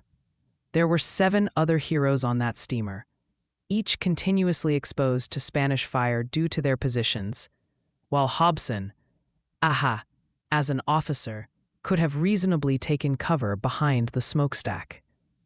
You have gathered here the most intelligent people, and yet, aha, aha. Perhaps no one here can name those other 7 men. We should not teach history this way. We ought to teach that no matter how humble a man's station may be, aha, if he fulfills his duty in that position, he is just as deserving of the American people's honor as the king on his throne. But we do not teach history this way. Instead, aha, we are teaching everywhere that the generals are the ones who do all the fighting. Aha, remember that after the war, aha, went to visit General Robert Lee. Aha, that magnificent Christian gentleman of whom both the North and the South are now proud as one of our great Americans. The general shared a story about his servant, aha, who was an enlisted black soldier. Aha, aha. One day, he called Rastus over to make a joke and said, Rastus, hear that all the rest of your company have been killed. Why is it that you're still alive? Rastus winked at him and replied, 'Cause when there's any fighting going on, stay back with the generals. Have another illustration to share. Would leave it out, but since this lecture has been printed in the library for 25 years, it's worth mentioning. Shut my eyes tight and suddenly see the faces of my youth. Yes, people often say to me, your hair isn't white. You work tirelessly day and night. You can't possibly be old. But when close my eyes, like any other man my age, oh, the faces of those loved and lost come rushing back, and realize, despite what others may think, it is indeed evening time for me. Close my eyes now and journey back to my hometown in Massachusetts. Can picture the cattle showgrounds on the mountaintop. See the horse sheds standing there. See the congregational church, the town hall, and the mountaineers' cottages. Can envision a great crowd gathering, everyone dressed in their finest, flags flying, handkerchiefs waving, and bands playing. Can see that company of soldiers who had re-enlisted, marching proudly onto the cattle showgrounds. Was just a boy then, but was the captain of that company, filled with pride that could have burst a cambric needle. At that moment, I thought it was the greatest event that could ever happen to a man on this earth. If you've ever dreamed of being a king or queen, you'll understand the thrill of being welcomed by the mayor. The bands played, and the townsfolk gathered eagerly to greet us. We marched proudly up the common, leading my troops, before we turned into the town hall. My soldiers were seated along the center aisle, while took my place in the front row. Large assembly of people, perhaps 100 or more, filled the hall, standing all around us. Soon after, the town officers entered and took their positions in a half circle. In the center of the platform sat the mayor. He was a man who had never held office before. But he was a good man, and his friends assured me it was fine to share this. Although he had a kind heart, he believed that holding a position of authority was what defined greatness. He approached the platform, settled into his seat, adjusted his formidable spectacles, and scanned the room, only to suddenly spot me sitting in the front row. He walked right up to the platform and invited me to join the town officers. No one had ever paid me any mind before went to war, except to tell the teacher to give me a beating. And now here he was, being asked to sit with the town officials. Oh my. The town mayor was like an emperor, the king of our day and time. As made my way to the platform, they offered me a chair positioned a little ways from the front. Once was seated, The chairman of the selectmen stood up and approached the table. We all assumed he would introduce the congregational minister, the only orator in town. What would deliver the oration for the returning soldiers? But, my friends, you should have seen the looks of surprise that spread across the audience when they realized that the old fellow planned to give that speech himself. He had never spoken in public before, but he fell into the same trap that countless others have encountered. It seems so peculiar that a man wouldn't realize he needs to find his voice as a boy if he hopes to become a great orator as an adult. Yet, he appears to believe that simply holding an office qualifies him to speak eloquently. So, walked up to the front, clutching a speech he had memorized while pacing back and forth in the pasture, where he had managed to startle the cattle. He laid out his manuscript on the table, ensuring he could easily read it. Adjusting his spectacles, he leaned down over it for a moment before striding back onto the platform. Then, with a firm step, he approached, tramp, tramp, tramp, tramp. You'd think he must have poured a lot of effort into understanding the topic because he adopted an elocutionary stance. He leaned heavily on his left heel, threw back his shoulders, slightly advanced his right foot, prepared his mouth to articulate clearly, and positioned his right foot at a precise 45-degree angle. As he stood there in that elocutionary posture, my friends, this is how the speech unfolded. Some might say to me, "Don't you exaggerate?" But that would be impossible. I'm here for the lesson, not the tale. And this is how it happened. Fellow citizens, the moment he heard his own voice, his fingers started to twitch, his knees began to tremble, and soon he was shaking all over. He choked, swallowed hard, and moved toward the table to glance at the manuscript. Gathering himself with clenched fists, he stepped back with determination. Fellow citizens, we are fellow citizens. We are very happy. We are very happy, we are very happy. We are very happy to welcome back to their hometown these soldiers who have fought and bled and returned once more to their native town. We are especially pleased to see with us today this young hero, that meant me. This young hero who, in imagination, friends, remember he used the phrase, in imagination. If he hadn't said that, wouldn't be egotistical enough to even mention it. This young hero who, in imagination, we have seen leading his troops to the deadly breach. We have envisioned his shining sword flashing in the sunlight as he shouted to his men, "Come on! Oh dear, dear, dear, dear, how little that good man understood about war. If he had known anything at all, he would have realized something that any of my fellow men, comrades here tonight could confirm that it's nearly a crime for an infantry officer to go ahead of his men in times of danger. The proper position for an officer is behind the line. Time and again, as a staff officer, I rode down the line when our troops were suddenly called to take their positions, the rebel yells echoing from the woods, and would shout, "Officers to the rear! Officers to the rear!" Every officer would then step back behind the line of private soldiers. with those of higher rank moving even farther back. Not because they are any less courageous, but because the laws of warfare dictate it.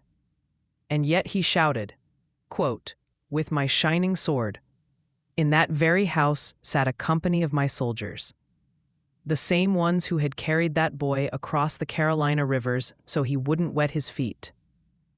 Some of them had even ventured far out to fetch a pig or a chicken. Some of them had met their end beneath the shell-swept pines in the mountains of Tennessee. Yet, in the good man's speech, they were hardly mentioned. He did acknowledge them, but only in passing. The true hero of the moment was this boy.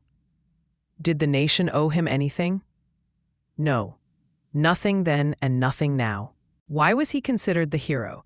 Simply because that man fell into the same human error, believing that this boy was great, simply because he was an officer, while these brave souls were just private soldiers. Oh, I learned that lesson then. A lesson I'll carry with me, as long as the bell of time continues to toll for me. Greatness does not lie in the promise of some future office, while in the opposite. Thanks. But rather in the ability to perform great deeds with limited resources and to achieve vast purposes from the ranks of ordinary life. To be truly great, one must be great here and now, in Philadelphia. He who can provide this city with better streets and improved sidewalks, better schools and more colleges, more happiness and more civilization, more of God, he will be great anywhere. Let every man or woman hear.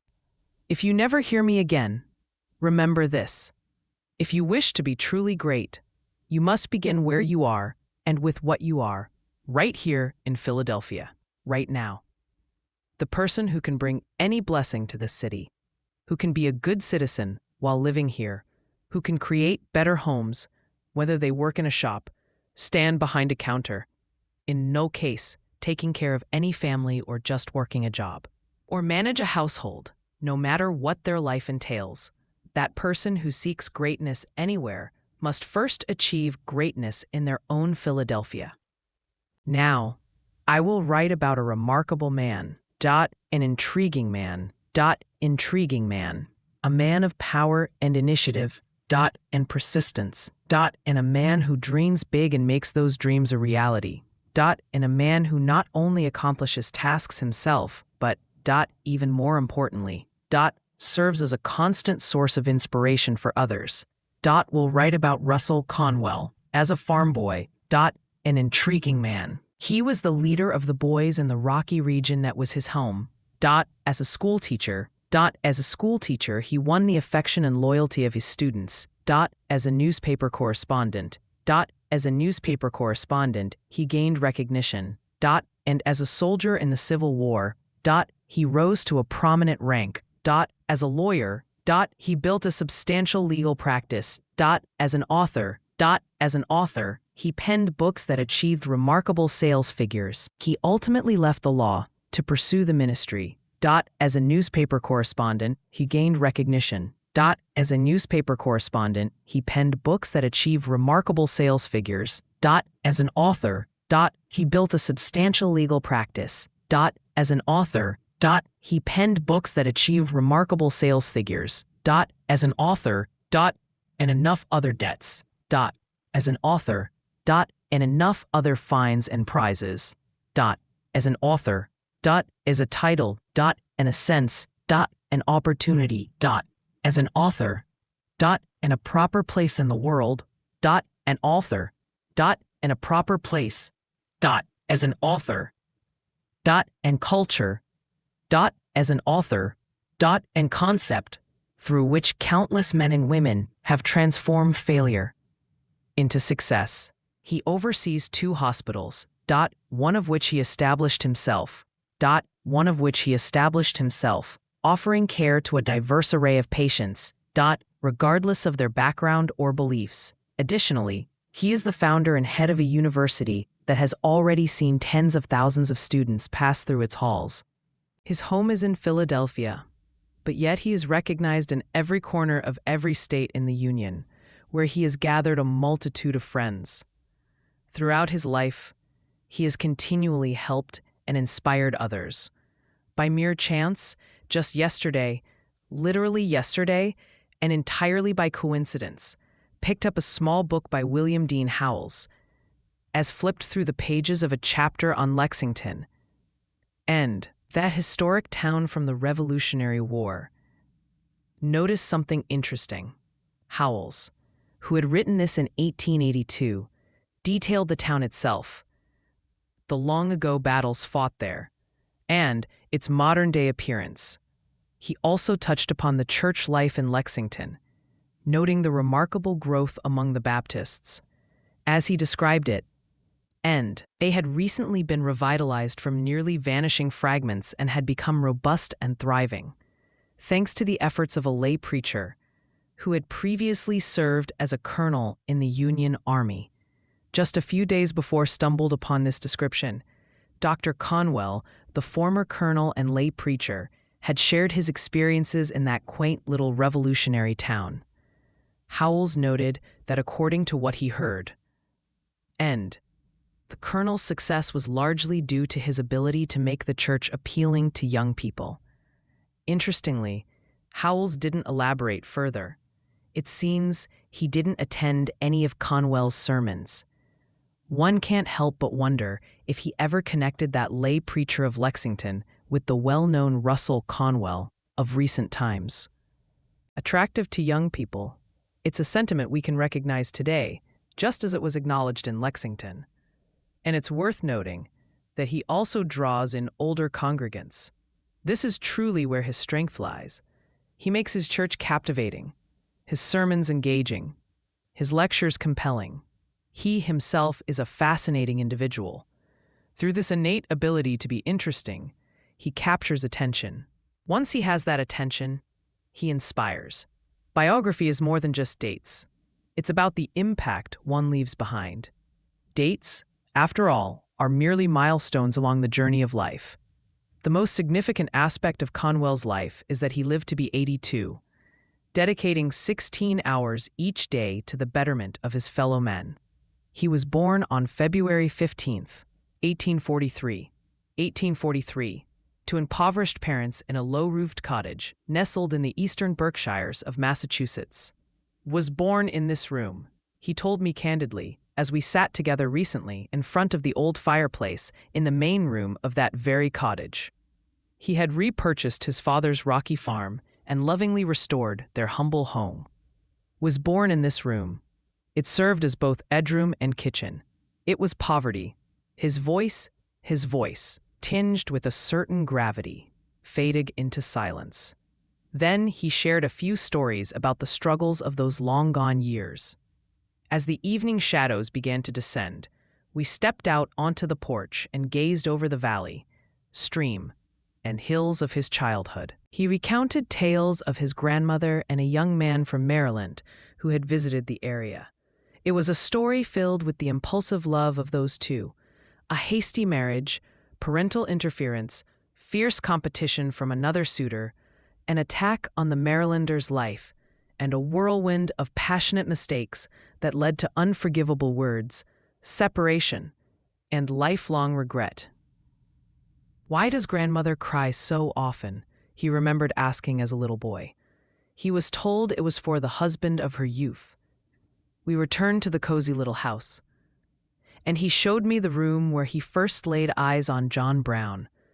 Came down early one morning and saw a large, hairy man sprawled out on that bed, and it scared me, he recounted. But John Brown didn't frighten him for long. He spent a lot of time at their house after that, becoming such good friends with Russell and his brother that any initial fear faded away. It highlights an interesting aspect of the stern abolitionist's character, that he patiently taught the Conwell's old horse to return home alone with the wagon after dropping the boys off at school, which was a mile or more away.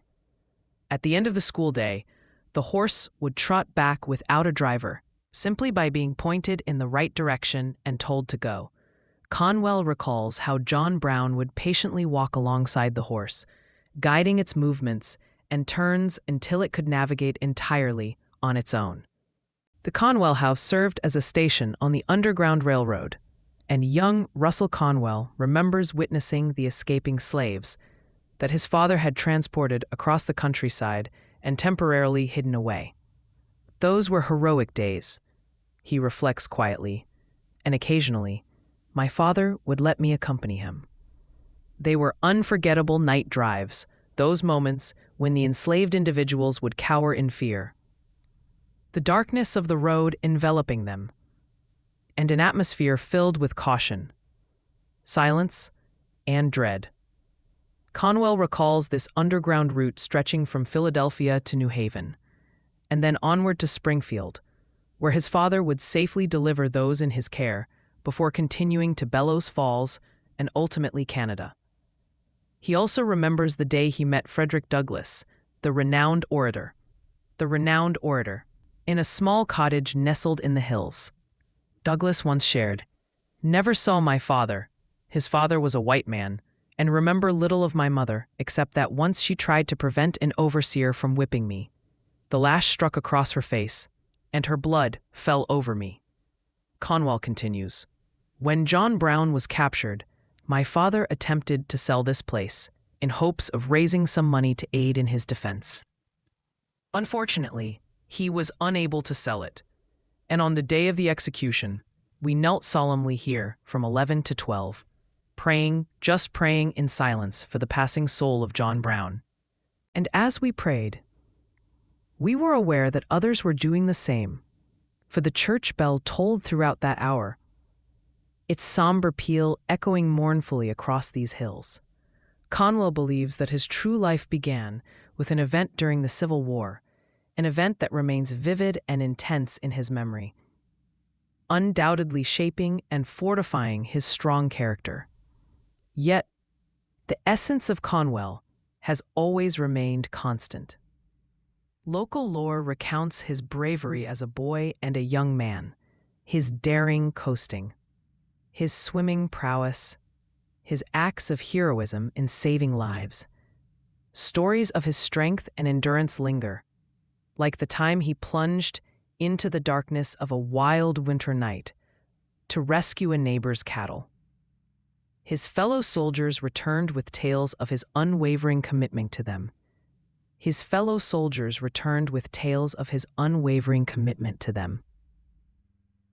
Recounting how he shared his rations and blankets and bravely risked his life. They spoke of how he ventured into a swamp, at great personal risk, to rescue one of his men who had become lost or stuck there. The present-day Conwell has always been Conwell. In fact, one can trace his lineage as well, for within him reside the sturdy virtues, bravery, grim determination, and practicality of his father, along with the romantic spirit inherited from his grandmother. He also carries the dreamy qualities of his mother, a practical and hard-working woman from New England, who was, nonetheless, influenced by a remarkable sense of mysticism. Conwell himself is a dreamer. Above all, he is a dreamer. Above all, and this is the most significant aspect of his character. It is precisely because he dreams and visualizes his aspirations that he can conceive of grand ventures that would appear impossible to others. His intensely practical nature, his remarkable efficiency, strength, skill, patience, and earnestness. Eins is for age, silence him, and ability to inspire those around him, allow him to transform his dreams into reality. He dreams dreams and sees visions, but these visions are never mere fantasies. They are perfect from the moment he stops to believe in them, and seeing visions are never mere fantasies. His dreams ultimately become tangible achievements. The Rocky Hills, which represented a relentless struggle for survival, the fugitive slaves, and John Brown, what an education for a young mind. One-room building where young Conwell came under the guidance of a teacher who recognized the boy's extraordinary abilities and provided him with broad and unconventional support. Wise country preacher also saw his potential and encouraged his parents to seek further education for him. As a result, considerable effort was made, and young Russell was sent to Wilbraham Academy. He enjoys recounting his experiences there, speaking lightly of the hardships he faced, and relishing the joy with which he received weekend pies and cakes from home. He shares stories of going door to door, selling books, and how eagerly he immersed himself in the content of the sample books he carried.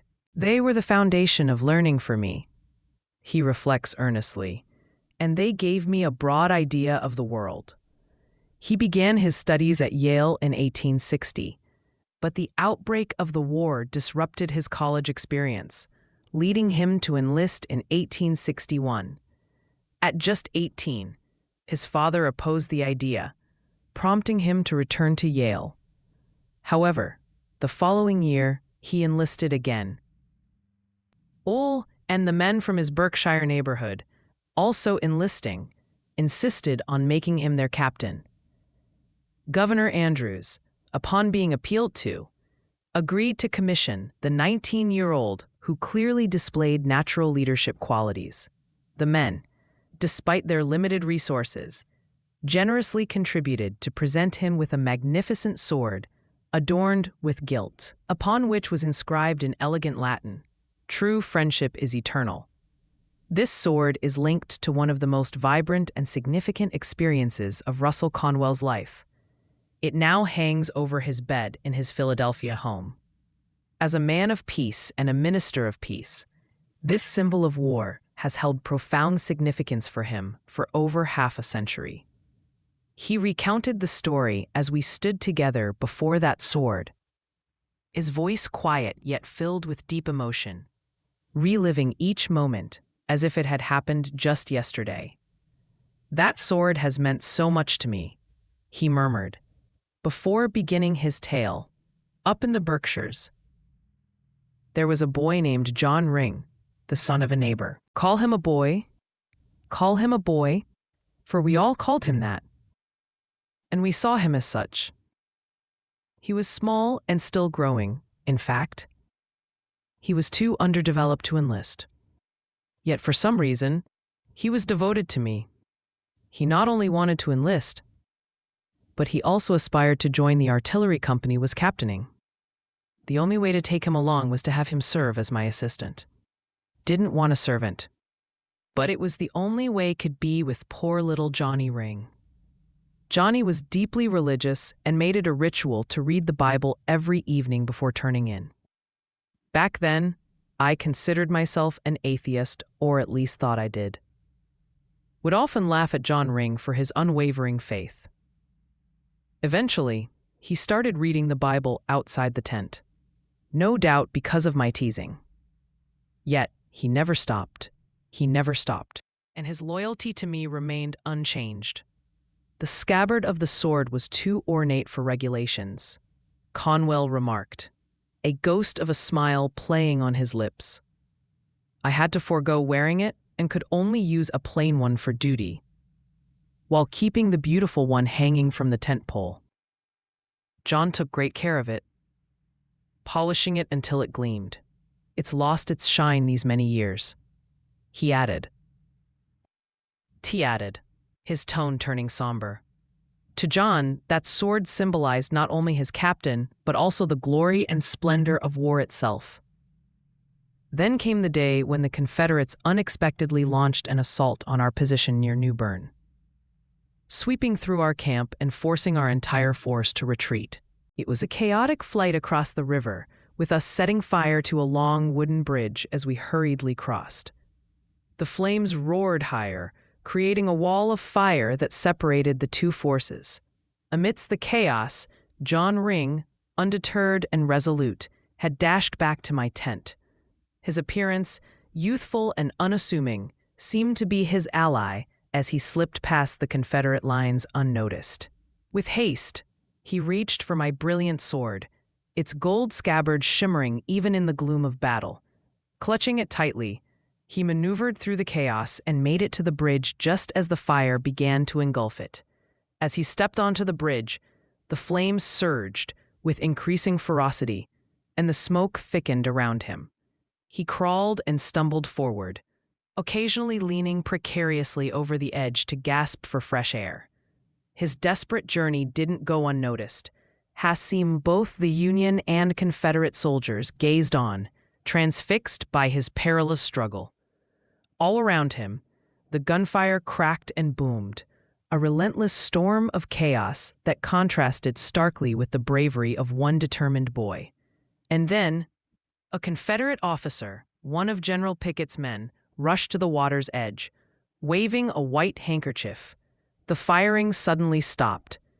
"Tell that boy to come back here," he shouted. "Tell him to come back here, and we will let him go free."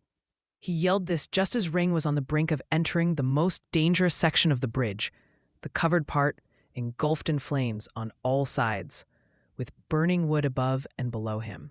The roar of the fire was deafening, drowning out the calls echoing from either side of the river. Driven by desperation, Ring pressed on and vanished into the inferno. Heavy silence fell, and it broken only by the crackling of the fire. Not a single man uttered a word. They all waited, gripped by a sense of hopeless anticipation. And then came a mighty yell from both Northerners and Southerners alike, for Johnny crawled out of the end of the covered way. He had actually made it through that terrifying place, his clothes ablaze, before he toppled over and fell into the shallow water. Moments later, he was pulled out, unconscious, and rushed to the hospital. He lingered for a day or so, still unconscious, but then he regained consciousness and smiled faintly when he discovered that the sword for which he had sacrificed so much was right beside him. He cradled it in his arms and held it close to his heart. He managed to share a few final words for me, and that was all. As Conwell approached the end of his story, his voice dipped low with emotion, for the memories were incredibly vivid for him. His eyes softened, and his lips grew strong and resolute. He fell silent, lost in the memories of that long-ago event. Although his gaze drifted over the bustling traffic of Broad Street, it was evident that he couldn't truly see it. If the cacophony of sounds held any meaning for him, it resonated as the distant rumbling of guns from a past long gone. When he spoke again, his voice was infused with an even deeper intensity of feeling.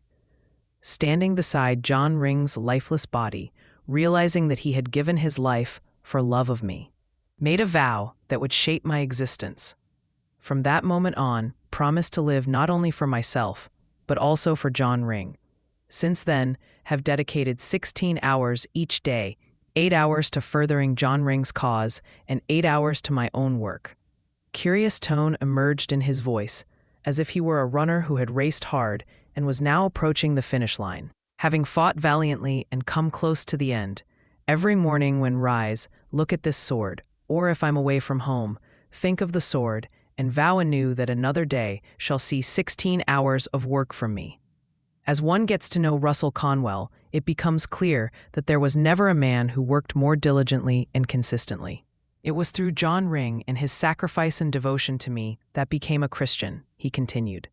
This transformation did not occur overnight, but it unfolded before the war was over, thanks to the steadfast Johnny Ring. There lies a small, solitary cemetery in the Berkshires, a quaint burial ground perched on a windswept hill, just a few miles from Conwell's childhood home. In this secluded resting place, bushes, vines thrive abundantly, with a few trees providing a gentle shade. Tree-clad hills stretch out for miles, showcasing wild and lonely beauty. It was in that quiet graveyard where discovered the plain stone that marks the final resting place of John Ring. The beginning at Old Lexington. It's not simply because he is a minister that Russell Conwell holds such a significant influence in the world. He entered the ministry driven by a sincere and profound Christian faith, believing that as a minister, he could contribute more positively to society than in any other role. Nevertheless, being a minister is just one aspect of who he is. The crucial factor is not his title, but rather the depth of his character. Recently, I heard a New Yorker, who is the head of a major corporation, remark, "I believe that Russell Conwell is doing more good in the world than any man who has lived since Jesus Christ." He made this assertion with genuine seriousness, without any trace of exaggeration. Yet, being a minister is just one aspect of who he is. This is, without any trace of exaggeration. Yet, it's important to know what your mission is.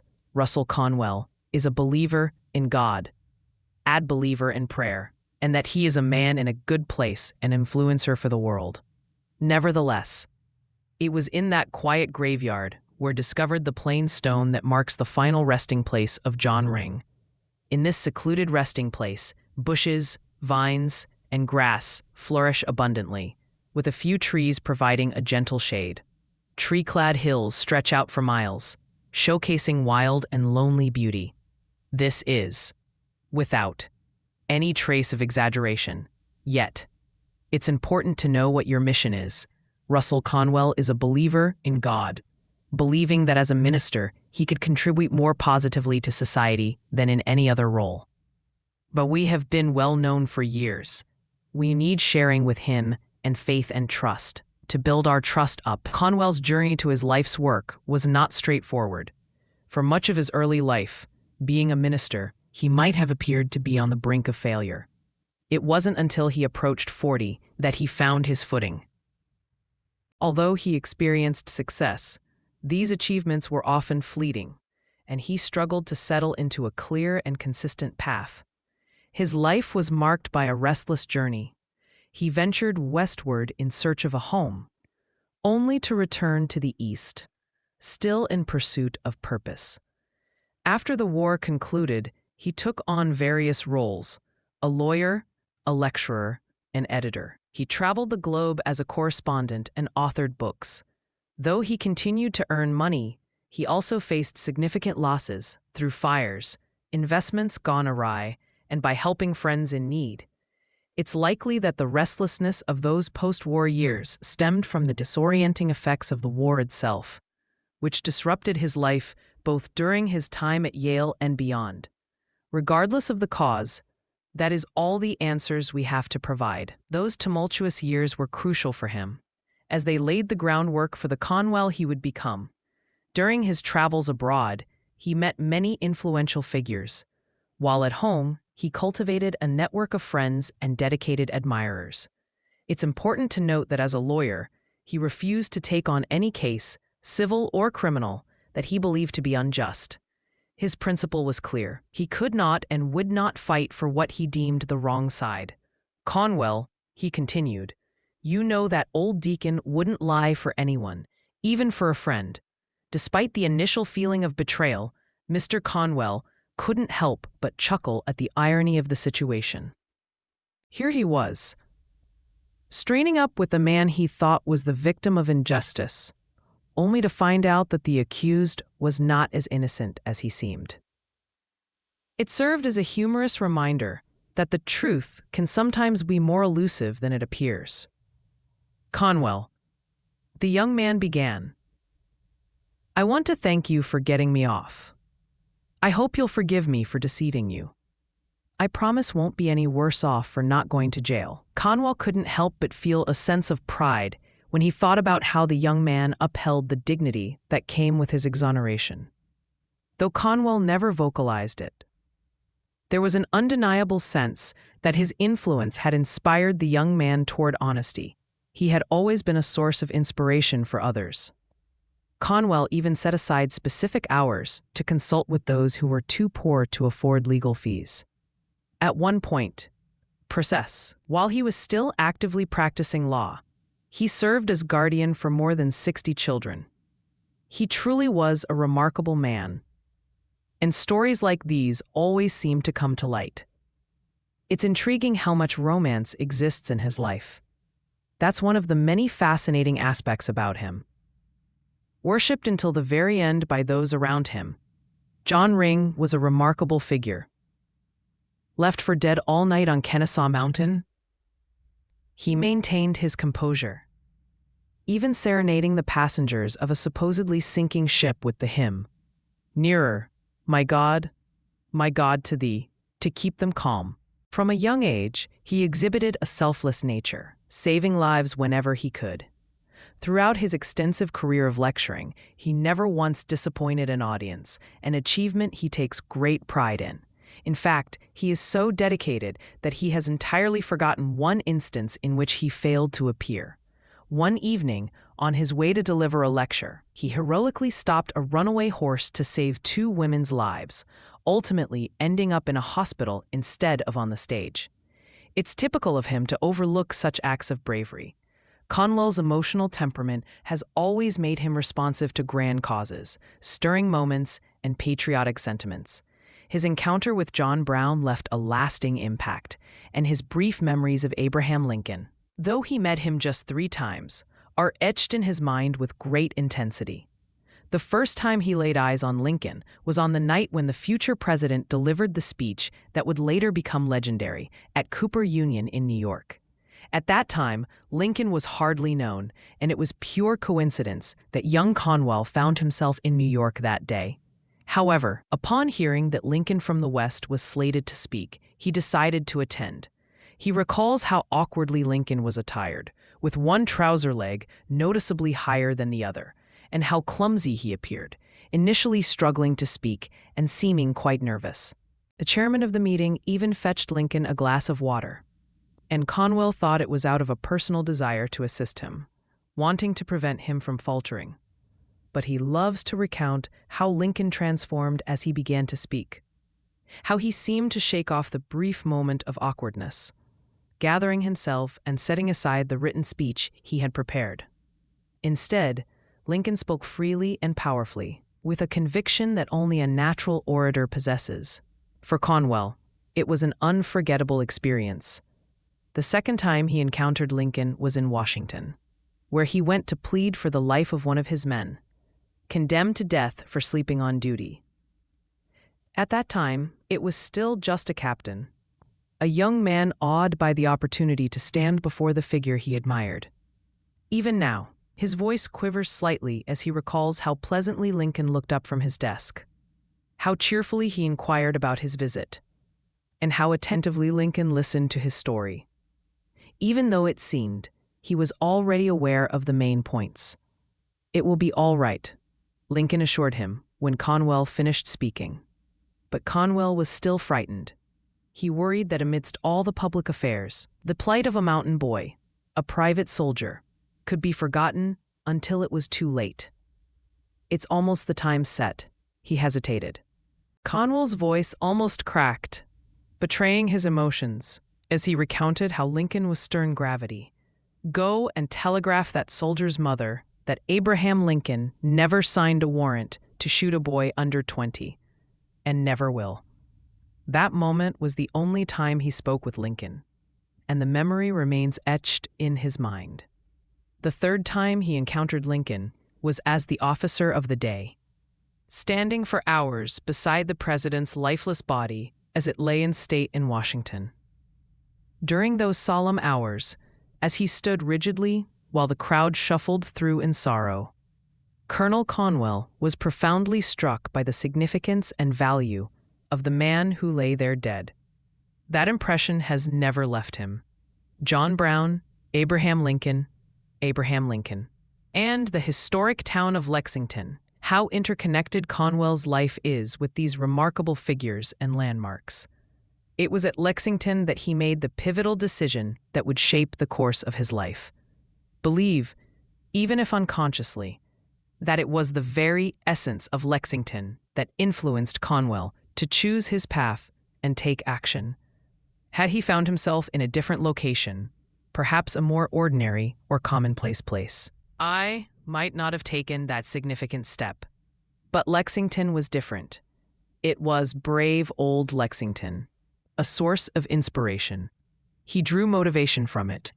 For those who inspire others nobly are often the ones who are receptive to noble inspiration themselves. Lexington inspired him. Wynne was a lawyer in Boston and nearly 37 years old. He recounted, "On pausing to reflect on the past, was approached by a woman seeking my counsel about a small church in Lexington that its congregation could no longer support. Yet I visited the site and explained to her how the property could be sold. Yet It struck me as a pity to abandon the little church. So, suggested that we hold a meeting with the church members and attended. Presented the situation to them. It was just a small group of men and women, and there was a moment of silence. Let's not let the condition of the building determine our faith or our future. Perhaps what matters more is the community that it represents.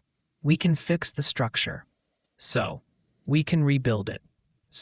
But what we cannot afford to lose is the spirit that binds us together. The room stirred with a mix of hope and reluctance. Stroked. Continued. Let's hold on to the memories and the mission that this church has represented to all of you. What if we focus on gathering some resources? Stroked. Reaching out to those who once filled these pews. Stroked. And reigniting the purpose of this sanctuary. One woman, Anne, eyes glistening with emotion. Stroked. 20. The room stirred with a mix of hope and reluctance. Stroked. Continued. Let's hold on to the memories and the mission that this church has represented to all of you. Stroked. We can fix the structure. Stroked. We can rebuild it. Stroked. We can rebuild it. Stroked. We can rebuild it. Stroked. We can rebuild it. Stroked. We can rebuild it. Stroked. We can rebuild it. Stroked. We can rebuild it. Stroked. We can rebuild it. Stroked. We can rebuild it. Stroked. We can rebuild it. Stroked. We can rebuild it. Stroked. We can rebuild it. Stroked. Whispered. Stroked. But we've tried before, and it didn't work. Nodded in understanding, fully aware of the weight of past failures, yet could sense a flicker of determination in the air. What if we approach this with new energy, new ideas? Urged. Stroked. Let's transform this place into a beacon, a home where everyone, young and old, can come together to share hope and love. It was then that knew that a simple idea, fueled by a shared vision, could breathe new life into that little church. 2. It was then that knew that a simple idea, fueled by a shared vision, could breathe new life into that little church. Let's meet there tomorrow morning and get to work on that building ourselves, a Sunday, to prepare it for a service next Sunday. The excitement and encouragement in my voice sparked their confidence, and had no doubt that everyone present, along with many friends, would be at the building in the morning. Arrived bright and early, equipped with a hammer, an axe, and a crowbar, in his hat, I gathered in the morning, ready to dive into the work, but to my surprise, nobody else showed up. He chuckled ruefully at the irony of it all as he visualized the scene. In that little town of Lexington, where Americans had once courageously confronted the seemingly impossible, Russell Conwell steeled himself to do the same. A lesser man might have given up entirely when those most invested didn't show up. But one of Conwell's greatest strengths was his remarkable ability to rally even the doubtful and the weary, to inspire those who had lost hope. Looked over that building, he continued with a whimsical tone, and realized that repair was simply out of the question. Nothing less than a new church would suffice, so took the axe had brought and began chopping down the old structure. Before long, and a man, someone who wasn't even a member of the church, stopped to watch me. After a while, and he asked, "What are you planning to do there?"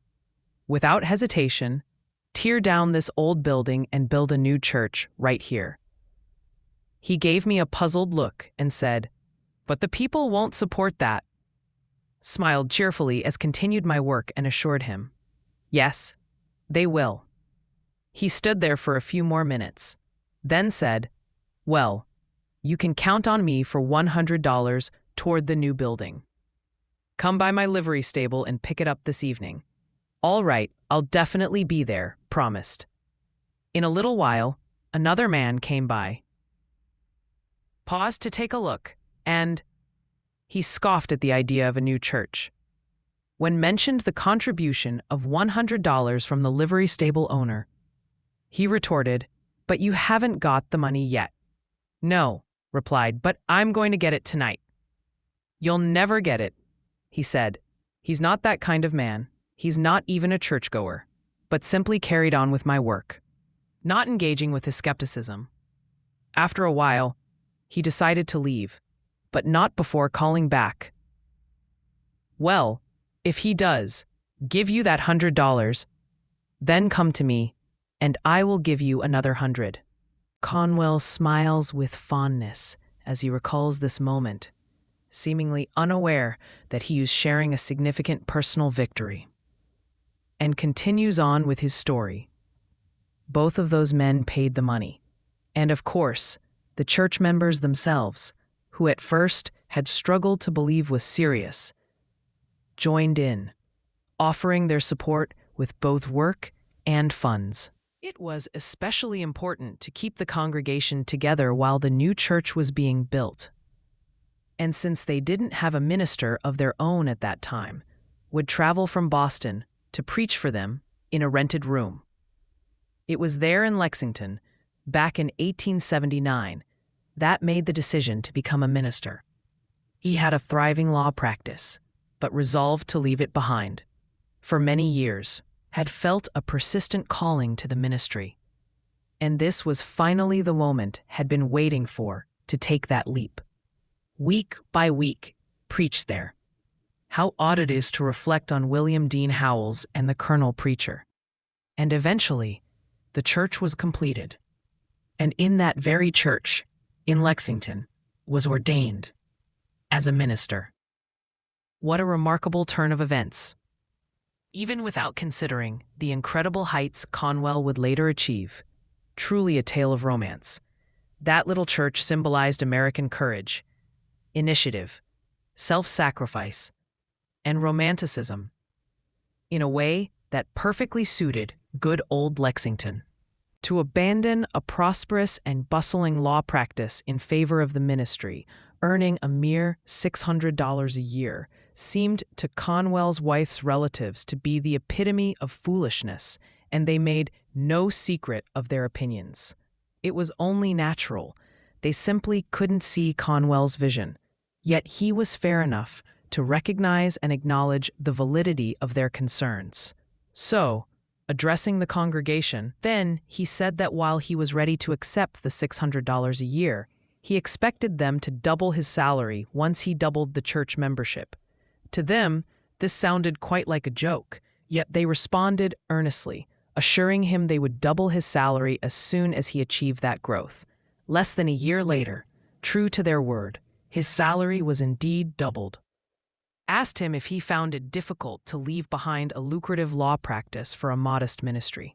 His response reflected a delightful understanding of human nature wrapped in humor, as he replied with a playful twinkle in his eye, "Oh yes, it was quite a wrench, but there's a certain romance in self-sacrifice, you know? Like to think the old-time martyrs must have found some enjoyment in their martyrdom." Conwell didn't stay in Lexington for very long. Small, struggling church in Philadelphia learned about his work, so an elderly deacon traveled to see and hear him. An invitation was extended, and since the church in Lexington seemed to be thriving, Conwell was drawn to the pressing needs of the Philadelphia congregation. Change was made, and in 1882, he accepted a position with a modest salary of $800 a year at the little church in Philadelphia, a congregation he continues to lead to this day. However, it hasn't been struggling for quite some time. Many years ago, it transitioned into a flourishing community, and now it compensates him with thousands each year, a far cry from the hundreds he first received. As a dreamer, Conwell always balanced his immense practicality with a deep connection to the spiritual influences of life. It's likely that Philadelphia's pressing needs resonated with him, too, not only because of his commitment to service, but also due to his personal history with the city. After returning from the battlefields of the Civil War, he found refuge in Philadelphia, there where he was cared for until he regained his health and strength. This city quickly became dear to him. This serves as a powerful example of how ambitious dreams can align with achieving remarkable outcomes. The once struggling congregation now proudly occupies a magnificent new church building, one that seats more people than any other Protestant church in America, and Dr. Conwell is there to fill it. In every chapter of Conwell's life, we see how his incredible personal influence touches the lives of both young and old, leading to success at every turn. Every step forward, every triumph achieved, every triumph is not solely the result of his own enthusiasm, but rather from his ability to inspire that same enthusiasm in others. When discovered how the current church buildings came to be, was struck by yet another one of those remarkable true stories that are often stranger than fiction. And yet, the story was so simple, so sweet, so sad, and entirely unpretentious. When Dr. Conwell first took charge of the small congregation that led him to Philadelphia, it truly was a modest church, both in terms of its membership and the size of the building it occupied. However, under his leadership, it quickly gained popularity, and the church services and Sunday school became so crowded that there was no space left for all who wished to attend, resulting in many being turned away at the doors. One afternoon, a little girl, home, who had eagerly wanted to join, was sent back from the Sunday school door in tears as she learned there was no more room for her. But then a tall man with dark hair noticed her tears. He stopped and asked her why she was crying. Through her sobs, she explained that she couldn't get into Sunday school because there was no room for her. Lifted her to my shoulder, Dr. Conwell recounted when he later shared the story with me. After I'd heard it from others, I wanted to hear the details straight from him. It sounded almost too incredible to be true. Lifted her to my shoulder, and he went on. And one can imagine the lovely sight it created as she journeyed through the crowd, drying her tears and proudly perched atop the shoulders of the kind, tall man. He told her that would take her in, and did. Also assured her that one day we would have a room big enough for everyone who wanted to come. When she went home, she excitedly told her parents, something learned later, that she intended to save money to help build the larger church and Sunday school that Dr. Conwell envisioned. Her parents kindly indulged her enthusiasm and allowed her to run errands and do small chores to earn pennies, which she eagerly began depositing into her bank. She was such a lovable little girl, yet just a few weeks later, she fell suddenly ill and passed away. At the funeral, her father quietly shared with me how his daughter had been saving her money for a building fund. There, at the service, he handed me the coins she had saved, just 57 cents in pennies. Conwell doesn't express the depth of his emotions, as he is a man of few words regarding his feelings. However, a tender compassion seeped into his voice as he continued. At a meeting of the church trustees, recounted this gift of 57 cents, the very first contribution toward the proposed building fund for the new church that was yet to come. Up until that point, the idea had scarcely been discussed. We then said a new church building had merely been a distant possibility for the future. The trustees seemed quite impressed. And it became clear that they were more moved than could have ever anticipated. Just a few days later, one of them approached me with an idea. He believed it would be a fantastic plan to purchase a lot on Broad Street, the very lot where our building now stands. It was typical of Dr. Conwell not to mention what everyone who knew him would understand, that it was his own inspiration that had motivated the trustees, and it became clear that they were more moved than could have ever anticipated, leading one of them to take this swift and decisive action. And she discussed the situation with the property's owner and shared the story of our initial fund, the tale of the little girl. The man was not a member of our church, nor was he particularly religious. Yet He listened intently to the story of the 57 cents.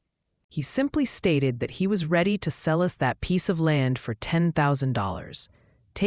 This was a surprise that deeply moved me, a first payment of just 57 cents and allowing the entire balance to be secured by a 5% mortgage.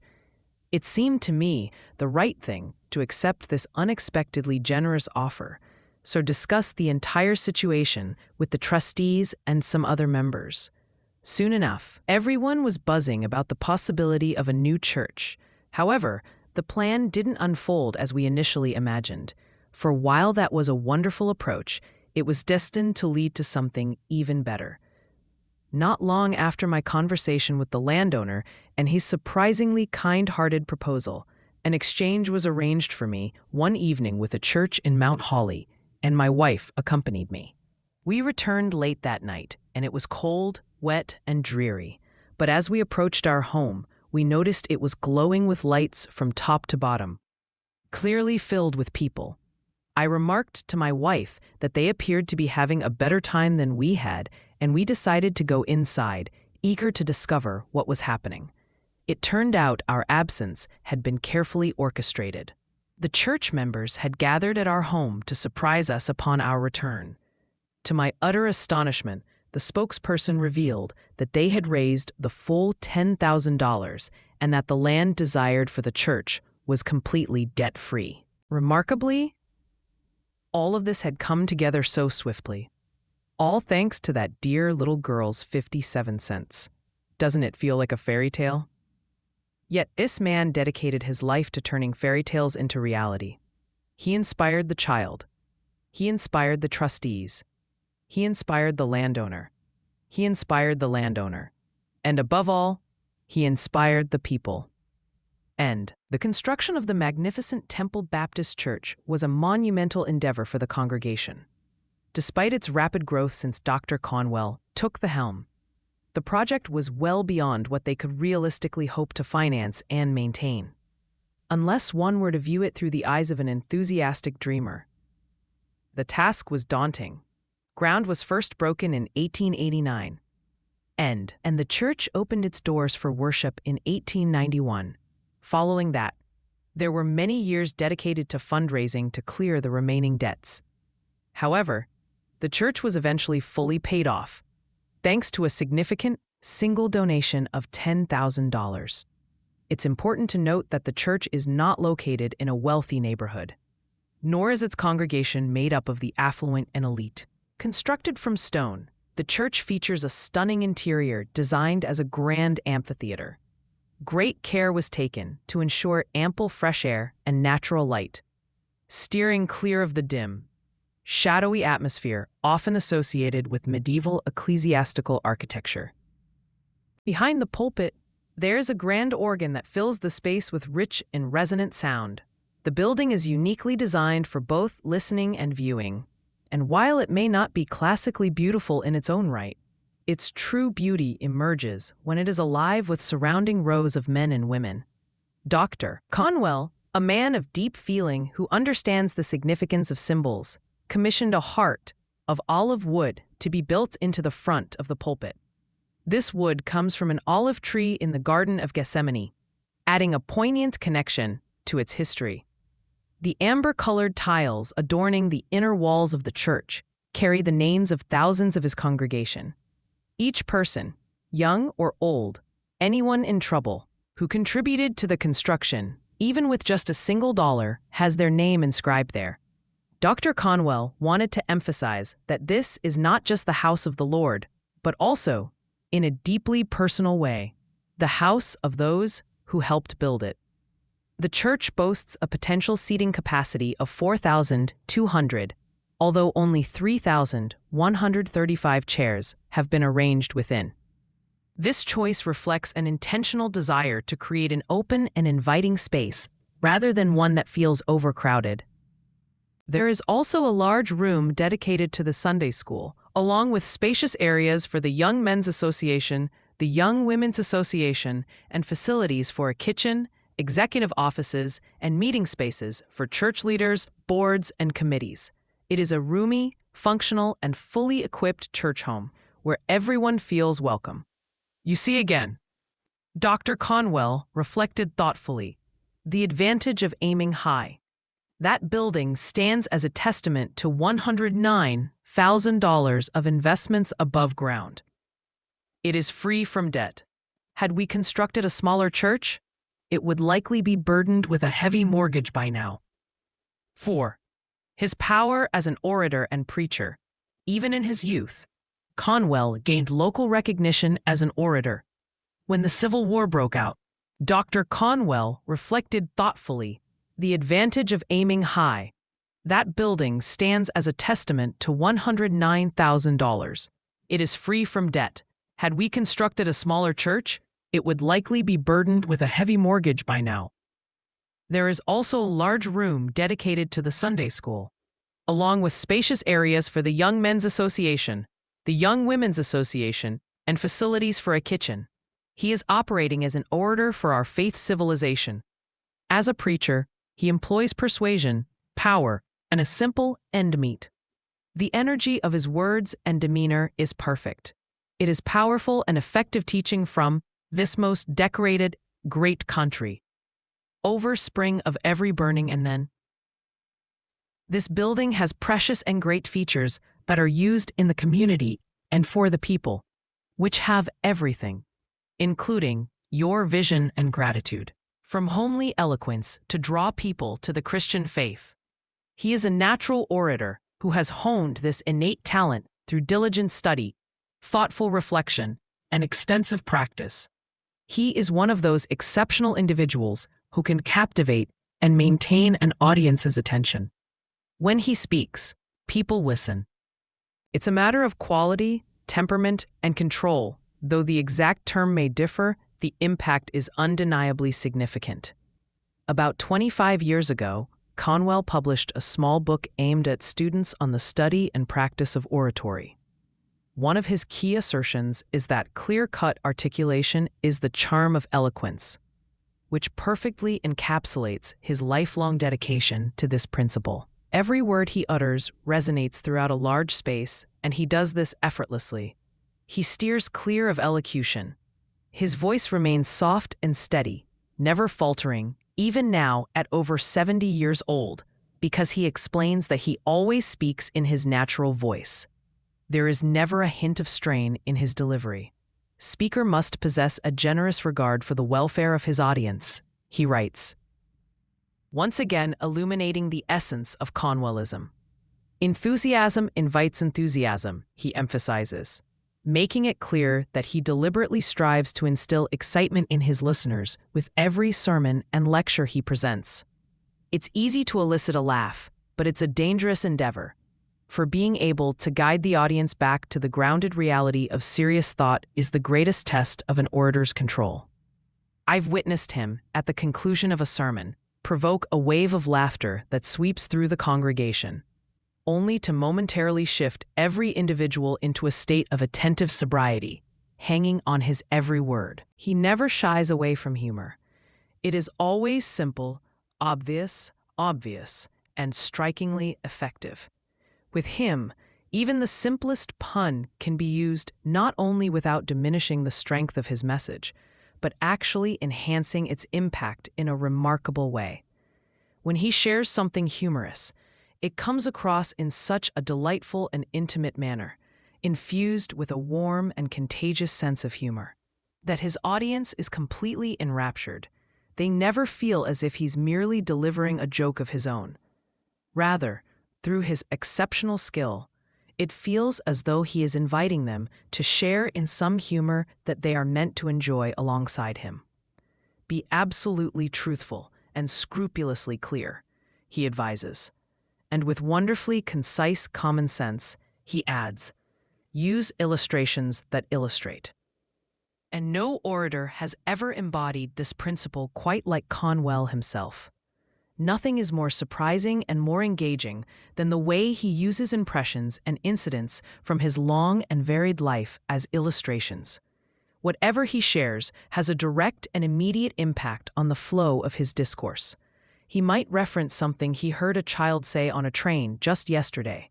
Moments later, He could recount an event from last month, moments later, or someone he met last year, or even 10 years ago, whether it was in Ohio, California, London, Paris, New York, or Bombay.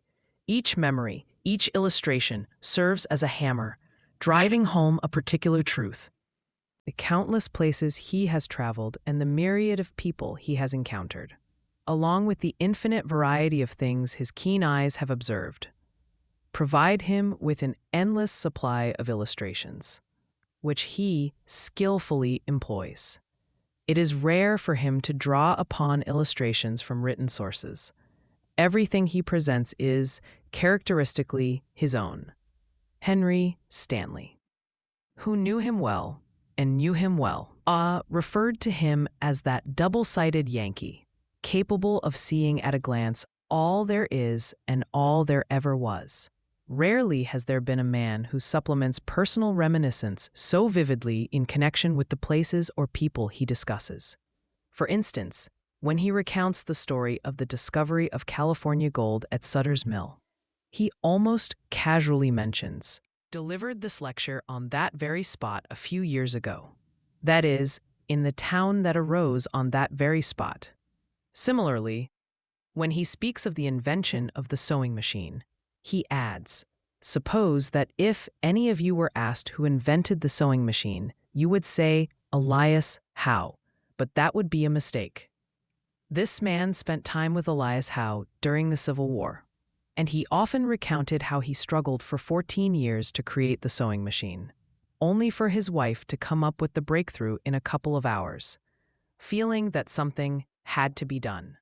Listening to him, you start to feel a connection with everyone and everything around you in a friendly and intimate way. Always, whether in the pulpit or on a stage, or even during a private conversation, there is an absolute simplicity about him and his words, a simplicity, an earnestness, and a complete honesty. When he writes in his book on oratory, "Man has no right to use words carelessly." He embodies a respect for the craftsmanship of words that every successful speaker or writer must possess. Be intensely in earnest, always. In doing so, he encapsulates a fundamental principle not just of his oratory, but of his entire life. Young minister once told me that Dr. Conwell once said to him, with deep emotion, "Always remember, as you preach, that you are striving to save at least one soul with every sermon." In one of his candid conversations, always, Conwell shared with a close friend, "Feel that whenever preach, there is always one person in the congregation to whom am unlikely to preach again. Therefore, I must exert my utmost power during that last opportunity." This mindset, even if it were the only aspect of his approach, reveals why each of his sermons is so impactful and why his energy never wanes. For him, always. Therefore, must exert my utmost power during that last opportunity. This mindset, even if it were the only aspect of his approach, reveals why each of his sermons is so impactful and why his energy never wanes. For him, always. Therefore, must exert my utmost power during that last opportunity. This mindset, even if it were the only aspect of his approach, reveals why each of his sermons is so impactful and why his energy never wanes. For him, always remember, as you preach, there is always one person in the congregation to whom am unlikely to preach again. Therefore, must exert my utmost power during that last opportunity. This mindset, even if it were the only aspect of his approach, revealed there is always the conviction that he is in the world to do as much good as he can. Not a moment, not an opportunity, must be wasted. The moment he rises and steps to the front of his pulpit, He captures the attention of everyone in the building. And he maintains that attention until he is finished speaking. Yet, he never gains this attention through a dramatic effort, except in the way that his sheer simplicity that you won't even realize it's preaching. You'll feel like you're just listening to a friend. Remember him saying one Sunday morning as he began his sermon. He proceeded as simply as those warm, friendly words suggested, and how effective he was. He firmly believes that everything should be presented in a way that everyone can understand. This conviction extends not only to his preaching, but also to his reading of the Bible. He envisions the descriptions for himself and makes them vividly clear to his audience, often leading to captivating results. For instance, as he reads the 10th chapter of 1 Samuel, he begins with, "Thou shalt meet a company of prophets." It should actually be translated as singers. He interjects, lifting his gaze from the page to look out at his congregation. Then he continues, casually embracing this change, "You shall meet a company of singers coming down from the high place." At this point, he interrupts himself once more, offering an irresistible explanatory aside that instantly paints a vivid picture in everyone's mind. That means, from the little old church on the hill, you know. And from that moment on, everything becomes so plain, clear, real, and most importantly, interesting. Another speaker might have left it as simply prophets descending from a high place, which wouldn't have felt vibrant or natural at all. But here, Conwell has suddenly brought to life his vision of the singers coming down from the little old church on the hill. There's a kind of magic in doing that. He continues reading, "You shall meet a company of singers coming down from the little old church on the hill, with a psaltery and a tabret, and a pipe, and a harp, and they shall sing." Music is one of Conwell's greatest strengths. He sings with a passion that reveals his love for music, often taking the lead during the singing, especially at prayer meetings and, in many ways, during church services as well. Recall one particular service where the choir leader stood in front of the assembled choir, apparently directing them. But it was Conwell, positioned at the back of the pulpit platform, who truly guided the congregation. His eyes were fixed on his hymn book as he swayed gently to the music, unconsciously keeping the rhythm with his movements. The congregation followed his lead, watching him and matching their timing to his subtle sway. He had no idea of this influence. He was simply lost in the music. The look of pure joy on his face was infectious, spreading happiness throughout the entire building. He had a unique ability to share his own joy with everyone around him. Not just the singers, but also the modern equivalents of psaltery. And cymbals all play an important role in Dr. Conwell's vision for church services.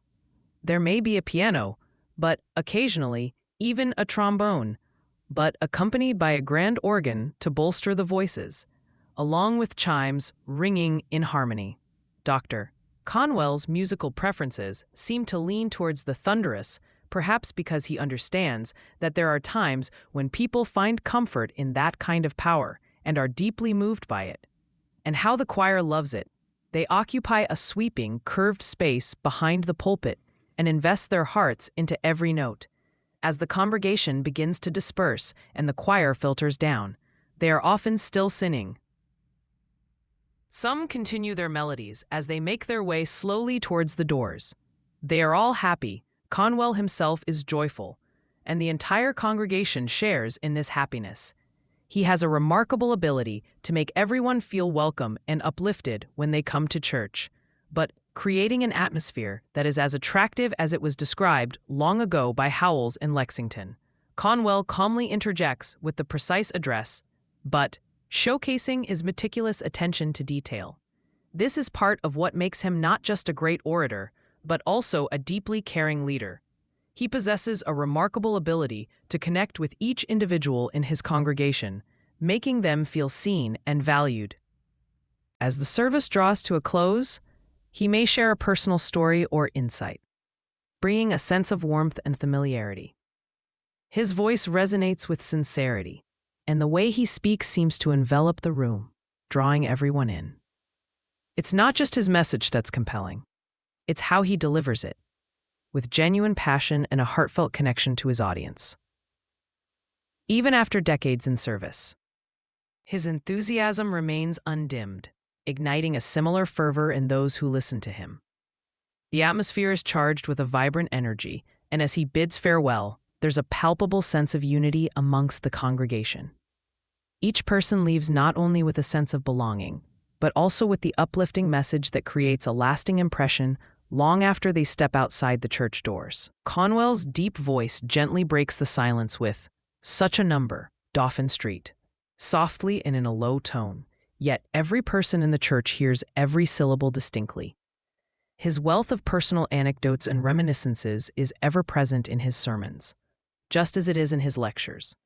These memories span many years and often deliver vivid, memorable pictures of the notable figures from the past that he once knew. One Sunday evening, he made what seemed like an offhand reference to the time he first met Garfield, who was then a candidate for the presidency. Asked Major McKinley, whom had met in Washington and whose home was in northern Ohio, just like Mr. Garfield's to accompany me to Mr.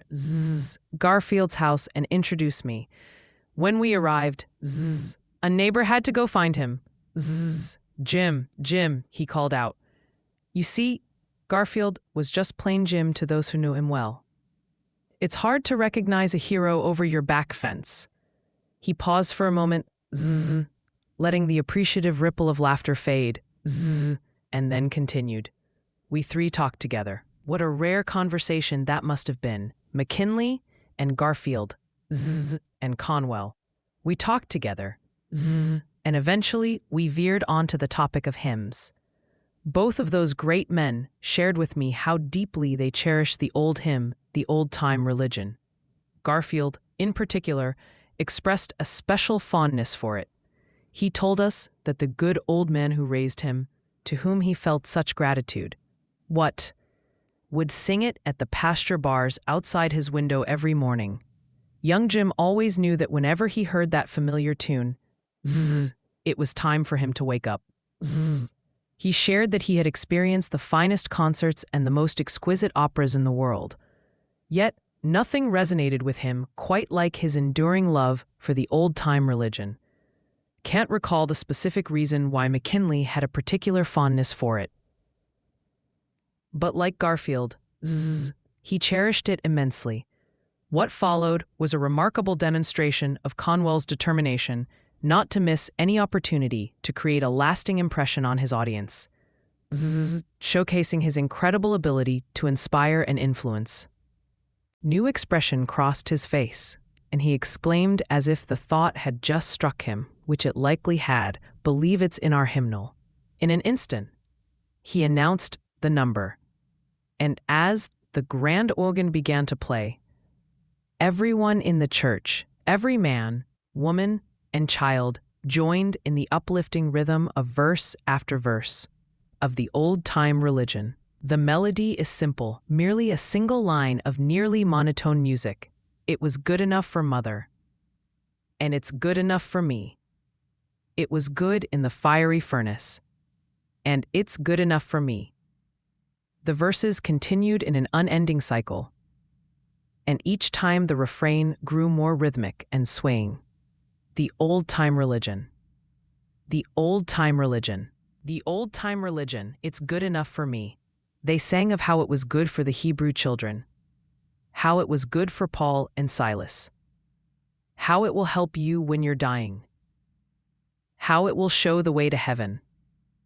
All these lines and more were sung with a haunting softness, a curious monotone, and a depth of earnestness. The man who had orchestrated this miracle of control, recalling from the past a meeting with two of the great ones who had vanished from this world, stood before his people, leading them, singing alongside them, his eyes glowing with an inner light. His magic had suddenly immersed them in the spirit of the old camp meeting days, the days of pioneering and hardship, when religion held profound meaning for everyone. Even those who knew little about such matters felt a sense of it, albeit in a vague way. Every heart was stirred and touched, and that old tune will linger in the memories of all who heard and sang it for the rest of their lives. Gift for inspiring others. The unwavering earnestness of Conwell, coupled with his unyielding desire to seize every opportunity to help his fellow man, often infuses his preaching with a sense of eagerness and anxiety. Yet, when he prays, when he turns to God, his demeanor undergoes a subtle and unconscious transformation. Weight has been lifted from his shoulders, taken on by a higher power. Even in his dignified bearing, there emerges an unconscious enhancement of that dignity, and into his voice, which was firm before, now resonates a deeper note of determination. He has a tendency to spread his arms wide as he prays, making a grand gesture that he rarely displays at other times. He gazes upward with the dignity of a man who, while speaking to a higher power, takes pride in being a friend and confidant. You don't have to be a Christian to appreciate the beauty and grace of Conwell's prayers.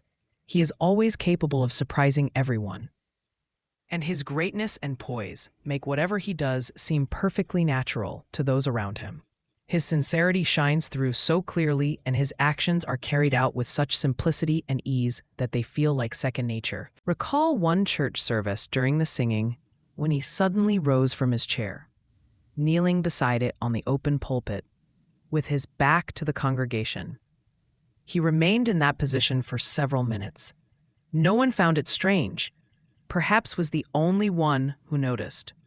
His congregants are accustomed to his moments of genuine sincerity. This time, it was simply that he had a few words to share quietly with God, now taking a moment to step aside for that purpose. His deep belief in the power of prayer leads him to firmly believe in receiving answers to those prayers, and indeed, in what one might call the direct intervention of providence. It's likely that the mystical qualities he inherited from his mother play a significant role in this conviction. He has a wonderfully down-to-earth way of expressing his faith through one of his favorite sayings, a phrase he often shares with friends who are facing their own challenges or who are aware of the struggles he encounters. This uplifting maxim is, "Trust in God and do the next thing." During the early days of his ministry in Philadelphia, there was a critical moment when a $1,000 payment was urgently needed to avert a lawsuit concerning a debt for the church organ. In fact, the situation was worse than just a debt. It was a note that he had personally signed, and it was now due, within the next thing. He had always been willing to take on personal liability for the debts of his church, but failing to meet this obligation would not only bring him disgrace, but it would also lead to a significant discouragement within the congregation. He had explored every avenue available to him, but to no avail. At this early stage in his pastoral journey, he could not openly ask the church members for help. His passion for the organ, all their imaginations had led him to act against the counsel of some of his closest friends, including the deacon who had traveled to Massachusetts on his behalf. They had suggested waiting until other expenses were covered, but he had chosen to go ahead regardless of their advice. He reached out to those he thought might help, and he fervently prayed, but there was no sign of support, neither from the heavens nor from the earth. And then, on the very day that the holder of the note was set to initiate proceedings against him, an unexpected check for exactly $1,000 arrived in the mail from a man in the West, a complete stranger to him. It turned out that this man's sister, a member of the temple, had written to him about Dr. Conwell's work. She was unaware of any urgent financial need, had no knowledge of the note, or the demand for $1,000. She simply shared with her brother the remarkable things Dr. Conwell was achieving, and her enthusiasm prompted him to send the timely check right away. Later on, there arose a pressing necessity for $10,000. This amount was due, the payment had been promised, and it was for some of the construction work on the Temple University buildings. The deadline had arrived, and both Conwell and the very few who were aware of the emergency were engulfed in despair. The sum required was too large to expect the church members to cover. And they were not wealthy and had already contributed generously from their limited resources to both the church and the university. There was no affluent individual to whom they could turn. Those known for their large charitable donations had shown little interest in any of Russell Conwell's endeavors. It would be unfair and unnecessary to suggest this was due to the fact that their names could not be personally linked, or because the work is humble and aimed at unassuming people. The simple truth is that neither they nor their representatives have been inclined to offer assistance. The only exception was one of the wealthiest individuals, a person whose name is renowned worldwide for philanthropy. In response to a heartfelt personal appeal, they once contributed $3,500. This amount represents the extent of the wealthy's involvement with Conwell's diverse initiatives. So when it became absolutely necessary to raise $10,000, the avenues for obtaining funds had been thoroughly explored, whether through the congregation or individual contributions. Russell Conwell, despite his remarkable optimism, is also a man deeply acquainted with the darker depths of despair. This is rooted in the very intensity and passion of his character, for in such natures, too bold, it became absolutely necessary to raise $10,000. The avenues for obtaining funds had been thoroughly explored, whether through the congregation or individual contributions. There is always a balancing act. He firmly believes in success. To him, success is almost a form of religion. Success for himself and for anyone who dares to pursue it. Yet, there are moments when he feels a sadness and doubt regarding a specific possibility. He has a profound conviction in the power of prayer. Faith can indeed move mountains. However, there are moments when he feels a sadness and doubt regarding a specific possibility. He also holds that it's better not to wait for those mountains to be moved, but to take immediate action to shift them. Every so often, there comes a time when the mountain appears overwhelmingly daunting, even after the bravest efforts and deepest trust have been exerted. Such a moment had arrived. The $10,000 debt loomed like an insurmountable mountain, one he had struggled to shift in vain. He could still pray, and indeed he did. But it was one of those times when he couldn't shake the feeling that something had gone awry. The university dean, who had closely monitored all his work for many years, recounted how this discouragement stood in stark contrast to his usual unwavering courage. He left the executive offices, heading home just a couple of blocks away, with darkness enveloping him. It was Christmas time, the dean said, but the very nature of the season only deepened his sorrow. Christmas seemed so out of place for unhappiness. Yet just a few minutes later, he returned, practically soaring with joy, beaming with happiness, and waving a small slip of paper in his hand, a check for precisely $10,000. He had just pulled it from an envelope handed to him by the mail carrier as he arrived home. And it came in such a strange yet natural way. The check was from a woman who had a deep interest in his work. She sent the check knowing it was needed in a general sense, but completely unaware of any immediate urgency. That was 8 or 9 years ago. Although at the time we expressed our immense gratitude to the donor for her generosity, it wasn't until very recently that she learned just how timely her gift had been. The impact it had on Dr. Conwell was remarkable.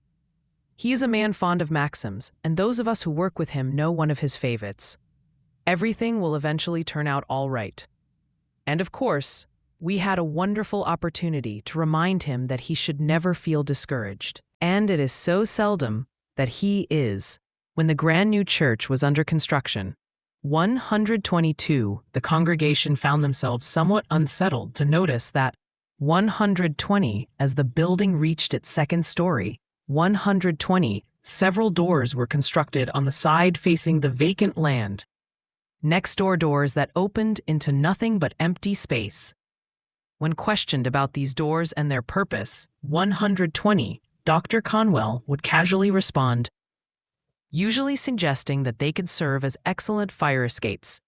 For quite some time, 120, he refrained from hinting at the grand vision brewing in his mind, a plan for a university to someday rise on that adjacent land. At that point, 120, the institution now known as Temple University, was not even recognized as a college. 120, although it was referred to as one. Conwell had organized it, 120, involving school. And it comprised a handful of classes and teachers gathering in two small, 120, inadequate houses. But Conwell's imagination envisioned grand new buildings, equipped to accommodate thousands. Over time, 120, that dream became a reality. The vision transformed into fact. And now, 120, those second-floor doors actually connect Temple Church to Temple University. You see, he always thinks big. He dreams big dreams and achieves big success. Throughout his life, he has consistently preached about success, holding a deeply practical belief that it's just as easy to tackle a large endeavor as it is a small one, and perhaps even a bit easier. Therefore, it's only natural for him to question why one should ever settle for the small things in life. If your rooms are spacious, people will come and fill them, he often says. The same effort that brings about a minor success, if rightly directed, could lead to monumental achievements. Think big things and then make them happen. Among all his favorite maxims, none resonates more with him than let patience have her perfect work. He repeats it often, much to the amusement of his friends, who chuckle at his fondness for this phrase. He's aware of their laughter and joins in, saying, I'm wearing them all out, since they hear me say it every day. Yet, he recites it daily because it carries profound meaning for him. In his view, it serves as a constant reminder against anger, impatience, or haste, traits to which his impulsive nature is susceptible. Even if few have witnessed him lose his temper or act in haste, thanks to his remarkable self-control. In his view, it serves as a constant reminder against anger, impatience, or haste, traits to which his impulsive nature is susceptible, even if few have witnessed him lose his temper or act in haste. Those who have known him for years have shared with me that they've never heard him criticize anyone. His patience and kindness are truly remarkable. Beneath his calm exterior lies a sensitive soul. He has endured pain, especially when unjustly attacked. And the hurt lingers for him. Time may pass, but it doesn't completely fade. When have faced hurt, or in dealt with irritating individuals, have tried to allow patience to do her perfect work. Those very people, if you remain patient with them, may ultimately become a source of help. He continued reminiscing about his early years in Philadelphia, expressing sadness over the opposition he encountered, particularly from ministers within his own denomination. He felt deeply misunderstood and misjudged. However, he noted, as the momentary somberness lifted, that even his staunchest opponents had eventually been swayed by his patience, could relate to much of what he shared, especially when one Baptist minister from Philadelphia confided in me, somewhat regretfully, that, initially, whenever Dr. Conwell entered one of the regular ministers' meetings, everyone would keep their distance. Not a single person would step forward to greet him. And it was all due to our jealousy of his success. The minister declared passionately. He arrived in this city as a stranger, and he quickly gained immense popularity, which we couldn't bear. As a result, we seized on trivial matters he did to criticize him. The rest of us were so envious of the crowds he attracted that we failed to recognize the good in him. It affected Dr. Conwell deeply. 10 years, he refused to attend our conferences, But all of that has changed long ago. Now, there's no minister more welcomed than he is. And don't believe there's ever been a moment since he returned when he hasn't been asked to share his thoughts with us. We've long since moved past our jealousy, and we all genuinely love him. This admiration isn't limited to the ministers of his own denomination. Not long ago, in recognition of Dr. Conwell's remarkable accomplishments in the city that he has come to call home, the rector of the most prestigious and elite church in Philadelphia paid him a glowing tribute, acknowledging his aspirations and capabilities, his work, his character, and his character. He is an inspiration to his brothers in the ministry of Jesus Christ, wrote this Episcopalian rector. He is a friend to all that is good, a foe to all that is evil, a strength to the weak, a comforter to the sorrowing, a man of God. These words come from the heart of one who loves, honors, and reveres him for his character and his deeds. Dr. Conwell brought forth beautiful and unique practices in his church, establishing customs that were both remarkable and unconventional. It's easy to see how, in the past, quick criticisms labeled him sensationalist, accusations that have been largely forgotten, save for the lingering hurt they left in Dr. Conwell's heart. They used to accuse me of turning the church into a circus, as if it were possible for me to do such a thing. He expressed this with a tone of astonished sadness, even after all those years. He was original, he was popular, and as a result, he faced misunderstanding and jealousy. His Easter services, for instance, became the talk of the town and were eagerly anticipated year after year. Each sermon was crafted around a unique symbol, and he would hold in his hand, from the pulpit, items like a blue robin's egg, a white dove, or a stem of lilies, whichever symbol he had chosen for that particular sermon. This symbol would not only serve as the focal point of his message, but it also came to life before the congregation, enhancing the central thought he aimed to convey. The cross illuminated by electric lights, shining down over the baptismal pool. The gentle stream of water cascading down the steps of the pool during the baptismal rite. The roses floating delicately on the water, each one gifted to the baptized as they emerged from the pool.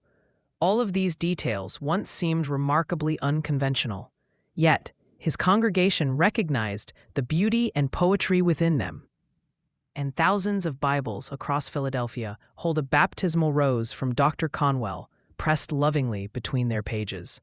His constant individuality of thought, his perpetual freshness, alertness, brilliance, warmth, and empathy endear him to his congregation.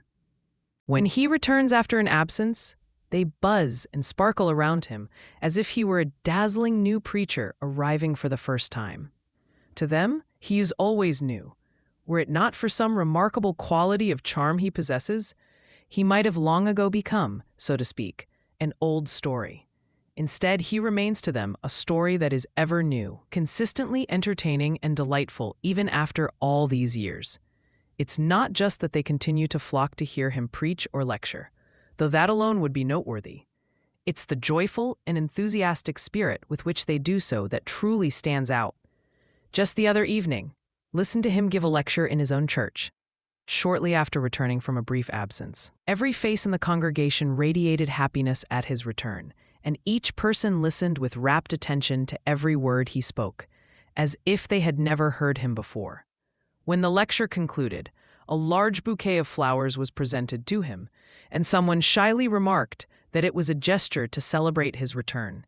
It felt as though he had been away for months, though in reality, he had only been gone for 5.5 days.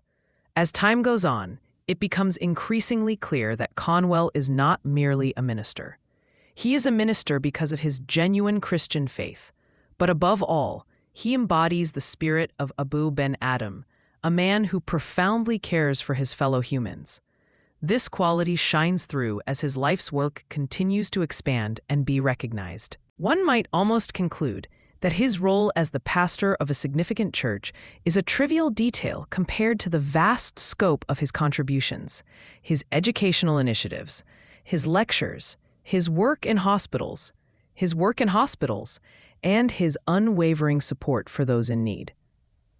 Personally, one might almost conclude that his role as the pastor of a significant church is a trivial detail compared to the vast scope of his contributions. His strength, resilience, physical prowess, and mental acuity all reflect the grand ideals we often associate with the great prophets of the Old Testament. This notion arises frequently and feels substantial, not merely whimsical. However, this comparison does fall short in one crucial aspect. None of those prophets appeared to possess a sense of humor. It may be more fitting and precise to describe him as the last of the old school of American philosophers, those sturdy, nice-minded, high-minded men who, in a bygone era, dedicated themselves to guiding American society on the right path.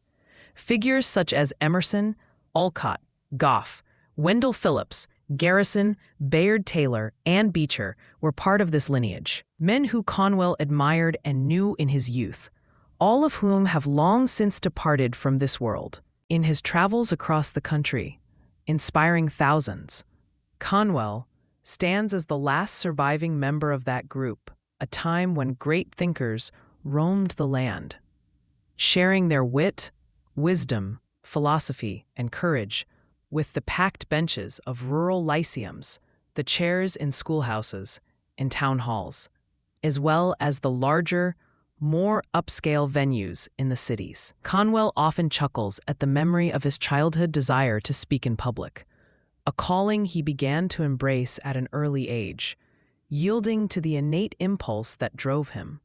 He laughs as he recalls the variety of country fairs, school commencements, anniversaries, and even sewing circles where he first tested his youthful skills, mostly just for the sake of gaining experience in those early years. Except perhaps for the occasional ham or jackknife, the first money he ever received for speaking, which brings him joy to remember, was 75 cents. And even that wasn't for his speech, but rather for hiring a horse.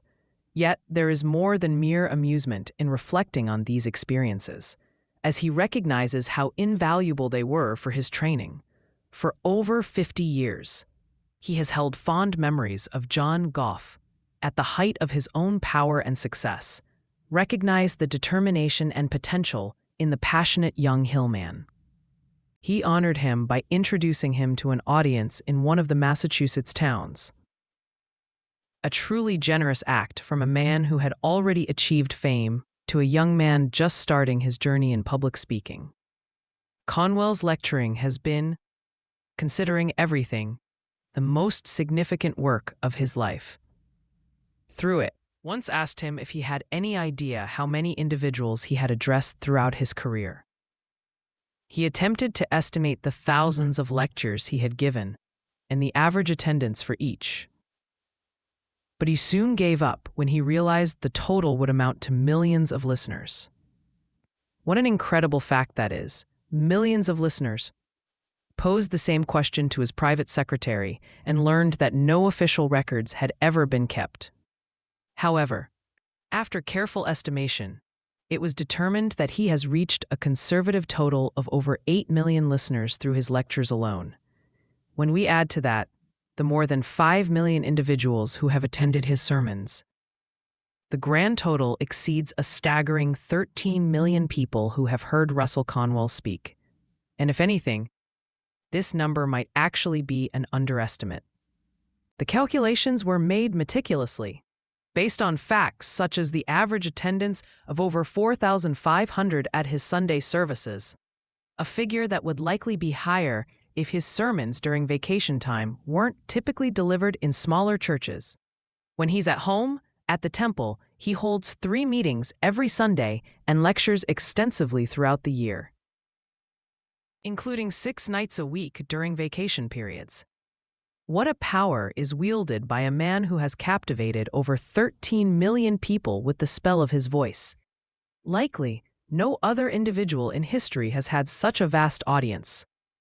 And this number continues to grow, as he is a man who has never known the meaning of rest. Believe it is almost certain that Dr. Conwell has never mentioned what, to me, to me, is the finest aspect of his lecture work. He willingly travels to small towns, often for modest fees, that are seldom visited by other men of great repute. He understands that it is these little places, the remote areas, the overlooked communities, that most need a source of joy and inspiration. Even at over 70 years of age, he ventures out to tiny towns in far-off states. Undeterred by the discomforts of travel, the lackluster hotels that rarely host guests, the sometimes dreadful cooking and cleanliness, along with the various hardships and inconveniences of unventilated, overheated, or underheated venues. He doesn't consider claiming the rest he's earned after a lifetime of hard work. So if he ever does, the thought of the sword of John Ring immediately reignites his passionate dedication. How he manages to maintain this level of commitment is nothing short of astonishing. Before me lies a list of his engagements for the summer months of 1915, and want to share it because it clearly illustrates the nature of his work far better than any general statements could. This list serves as the itinerary for his vacation. He lectures every evening except Sunday, and on Sundays, he preaches in whichever town he finds himself. All these challenges, traveling and lecturing, would test the endurance of the youngest and strongest among us. Yet this man, over 70 years old, takes it all on without expecting any personal gain. Every dollar he earns from these efforts is given to those in need. Another remarkable aspect of Dr. Conwell's character is his profound modesty. He truly believes that telling the story of his life would primarily be about recounting the kindnesses others have shown him. Although he acknowledges his tireless efforts, he sincerely attributes the success of his endeavors to those who have supported and assisted him. This perspective shapes the way he views every aspect of his life. When he reflects on the loyalty of his old soldiers, he does so with a sense of genuine wonder, marveling that they demonstrated such devotion to him. He often forgets that their affection stemmed from his willingness to sacrifice his own comfort and even risk his life for them. He shies away from praise. If someone admires him, if he prefers that admiration be expressed through action rather than words, particularly in furthering a noble cause. The thriving of his church, he believes, is due to the unwavering commitment of its congregation. The success of the university stems from the outstanding contributions of both teachers and students, and the accomplishments of the hospitals are made possible by the dedicated service of physicians and nurses. To him, as he puts it, in realizing that success has come to fruition feels almost like a dream. He is genuinely amazed by his achievements, often focusing more on his own shortcomings. He reflects, realizing, God and man have always been very patient with me. At times, his disappointment runs deep, especially when he compares the actual outcomes with his lofty aspirations, as his hopes have always soared far ahead of his accomplishments. It's the notion of hitch your chariot to a star. His modesty is intertwined with kindness. I've witnessed him allow himself to be introduced before his congregation at his own church, right before delivering a lecture, simply because a former student from the university was present. He knew this student was eager for a moment to speak within the sacred walls of the temple, and this appeared to be the only chance. I've observed that when he travels, the face of the newsboy lights up as he buys a paper from him. The porter beams with happiness, and the conductor and brakeman eagerly strive to be of assistance. Wherever he goes, this man inspires affection. His love for humanity is met with a warm response from those around him. Throughout his life, he has consistently garnered the affection of those who know him and Bayard Taylor was no exception. They shared a deep bond forged through years of friendship and mutual experiences as world travelers. This was back in the days when not many Americans ventured to the Nile, the Orient, or even Europe. When Taylor passed away, a memorial service was held in Boston, and Conwell was invited to preside over it. Wanting to create a memorable occasion beyond just speeches, he approached Longfellow to write and read a poem for the event. Longfellow had not initially considered writing anything. and he was too unwell to attend the services. However, there was always something contagiously inspiring about Russell Conwell when he set his mind to something. The poet promised to do what he could. He penned the beautiful lines that began, "Dead he lay among his books," in "The peace of God was in his looks."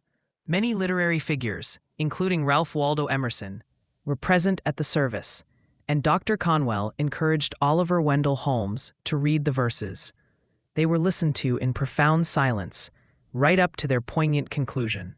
Despite his far-reaching influence on millions, Conwell never gained the fame, recognition, or widespread renown that many individuals with lesser accomplishments enjoyed. This may seem impossible, but it is, in fact, the reality. Great number of educated and cultured individuals are entirely unaware of him and his contributions to the world. People who consider themselves well-informed about global affairs and the key figures who shape them. This situation is baffling, except for one undeniable fact: no one has ever been less inclined to promote himself, to advertise his own achievements, than Russell Conwell. Furthermore, even in the act of reading his words, one cannot fully grasp the power they carry when spoken by him. For his spoken language is always infused with his unique personality. Those who have had the pleasure of hearing Russell Conwell speak or have had the opportunity to know him personally can easily recognize the charm he possesses and the immense force he exerts. However, there are many, including those who wield influence over publicity through books and newspapers, who, despite their position, have never felt inclined to hear him. If they know of him at all, they tend to view him as someone who simply delights the common folk, overlooking in their own arrogance the truth that every truly great individual finds favor with the everyday man. They forget that simplicity and directness are hallmarks of genuine greatness. Yet, Russell Conwell has consistently garnered the admiration of both the truly great and the humble millions. It is only the so-called cultured class in between that remains largely unfamiliar with his contributions. Perhaps this is also due to the fact that he chose to align himself with a city that, whether consciously or unconsciously, places significant importance on family and residence as measures of merit. It's a city where, for a stranger, becoming truly integrated can be nearly impossible or aphiladelphiated, as one might say. Despite all that Dr. Conwell has accomplished, Philadelphia has often been captivated by the unfortunate reality that he ventured north of Market Street, a point understood by anyone familiar with the city, and that he made no effort to cultivate friendships in Rittenhouse Square. While such notions may seem absurd in this 20th century, they still hold considerable weight in Philadelphia. Tens of thousands of Philadelphians admire him, many, and he is respected by its most distinguished figures. Yet, there exists a segment of the so-called cultured class who remain unfamiliar with him and fail to recognize his contributions. It should also be understood that, outside of his cherished temple, there exists a segment of the so-called cultured class who remain unfamiliar with him and fail to recognize his contributions. He would much rather go to a small church or an unassuming hall and speak to the overlooked people.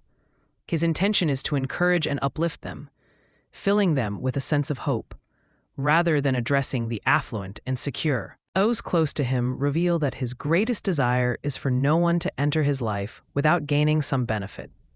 While he does not voice this sentiment publicly, nor does he fully believe that such a vision can ever be completely fulfilled, it holds a special place in his heart.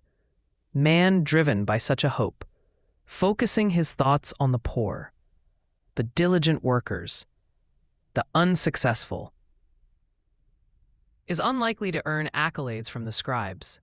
Just as in times past, we still have scribes today, as much as when they were associated with the Pharisees. History has shown us time and again that scribes often overlook those whose contributions lie outside the realm of the great and wealthy. Conwell has rarely engaged in politics. Aside from being a responsible citizen advocating for good governance. As he puts it, he has never held any political office, apart from serving on a school committee. He does not associate himself with the so-called movements that occasionally attract public attention.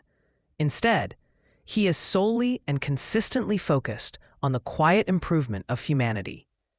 This modest approach can explain why his name and reputation have not been widely heralded. He acknowledges and readily admits that he has always worked hard throughout his life. Things seem to go my way because I'm diligent, he amusingly remarked one day. However, that's about all he sees in his efforts. He genuinely believes that his life has lacked intrigue. He considers it fundamentally ordinary. Devoid of anything particularly interesting or eventful to share. Frankly, he is astonished that anyone would wish to write about him. He truly has no idea just how fascinating his life has been. His experiences have always been of great interest. Marked by the variety of achievements and the unexpected ways in which he has accomplished them.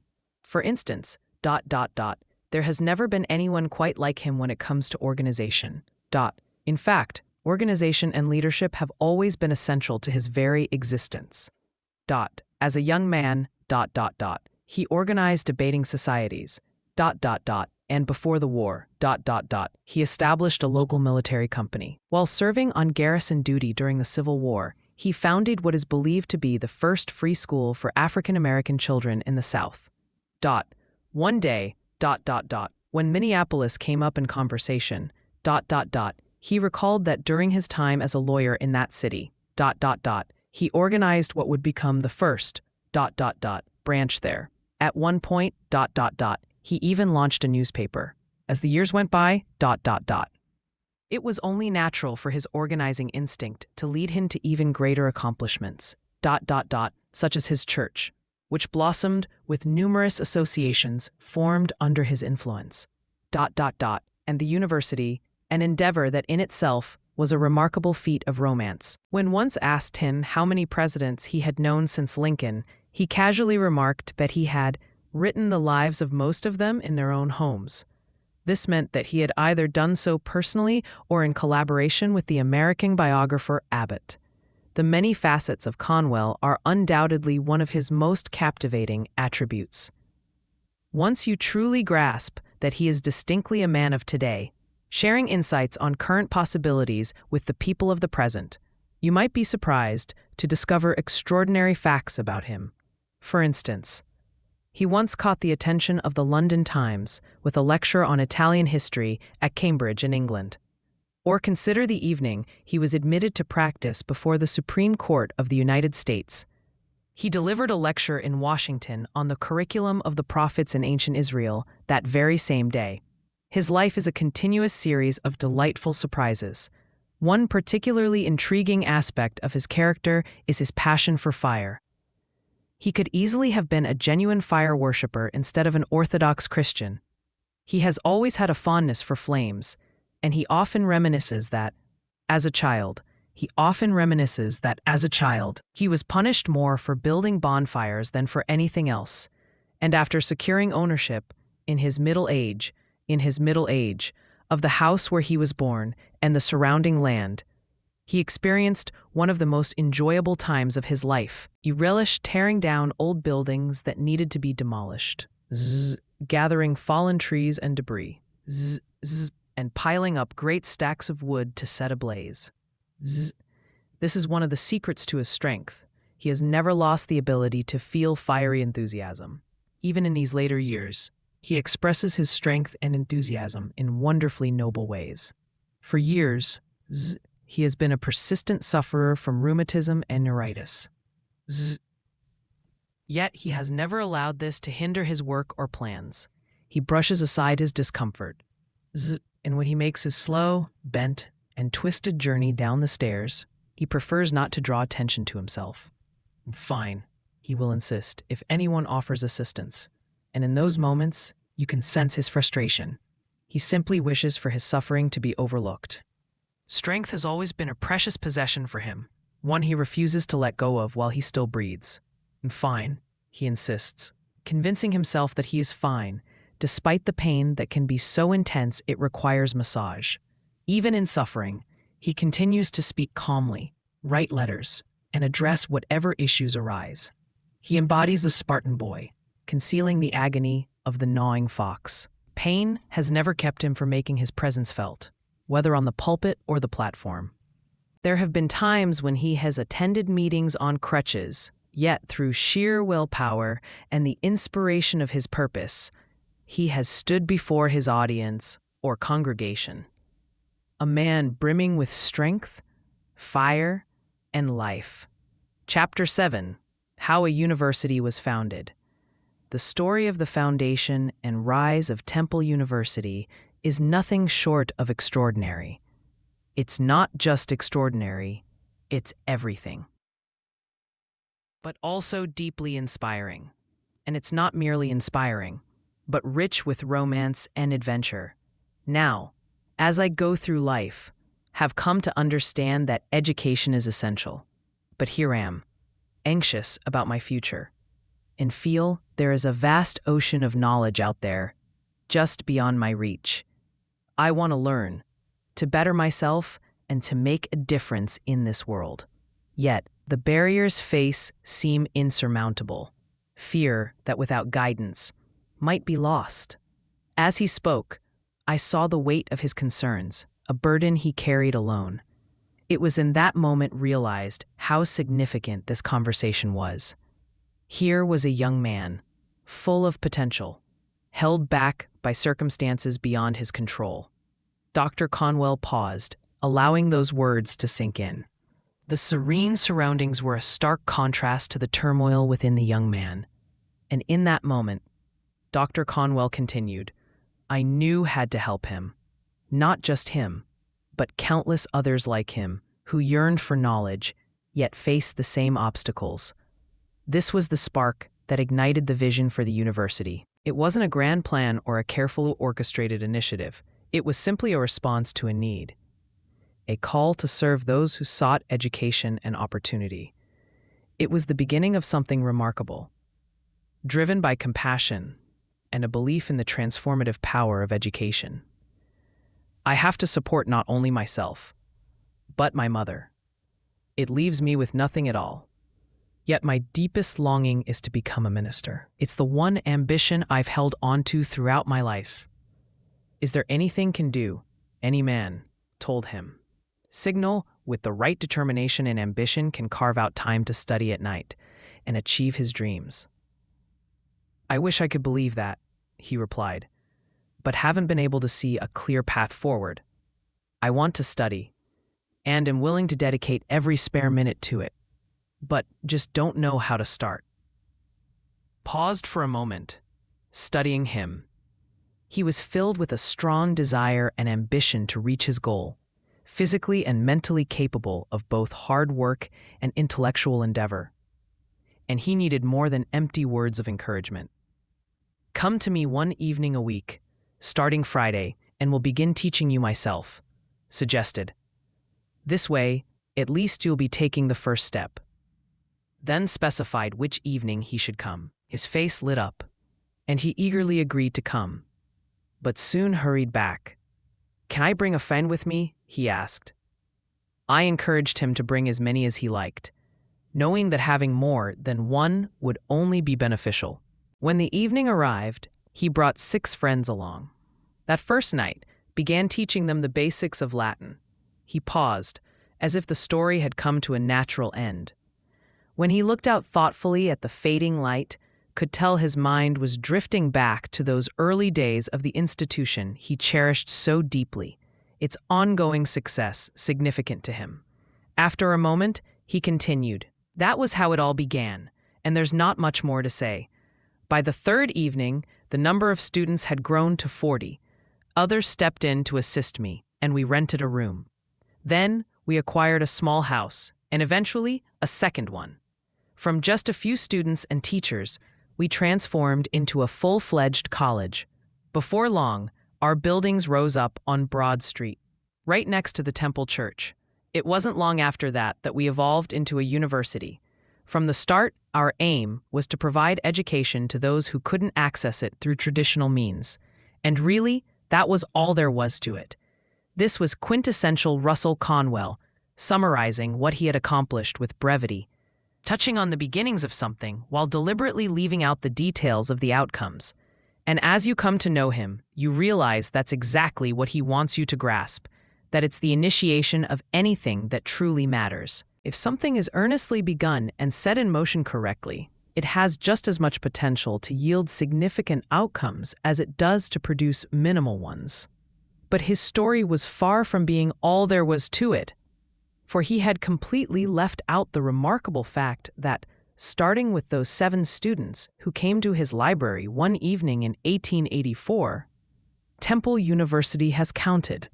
It's just as much potential to yield significant outcomes. Up until commencement in 1915, a total of 88,821 students, nearly 100,000 students, all within the founder's lifetime. The scale of such an achievement cannot be overstated, nor can we overlook its profound significance when we consider that most of these 88,000 individuals would not have had the opportunity for education without Temple University. And it all began with Russell Conwell's immediate response to the urgent need expressed by a young man without financial means. And there is something else I want to say. Dr. Conwell remarked unexpectedly, "I want to express, more fully than just a passing remark, how nobly the work was embraced by volunteer helpers, professors from the University of Pennsylvania, newly Nome, along with teachers from public schools and other local institutions, generously contributed their time until this new endeavor was firmly established. Hold in high regard those who selflessly came to assist." It's important to remember that in those early days, the need was even more pressing than it may seem now. For there were no night schools or vocational training programs at that time. Since then, the city of Philadelphia has taken steps to address such needs. And as they developed certain programs, Temple University shifted its focus to the levels just above those. And there seems to be no lessening of this need. He added thoughtfully. Indeed, is certainly no diminishing of the demand. Just look at the figures in the annual catalog. Howard stated that there is a strong desire among working individuals to pursue higher education while managing their professional responsibilities.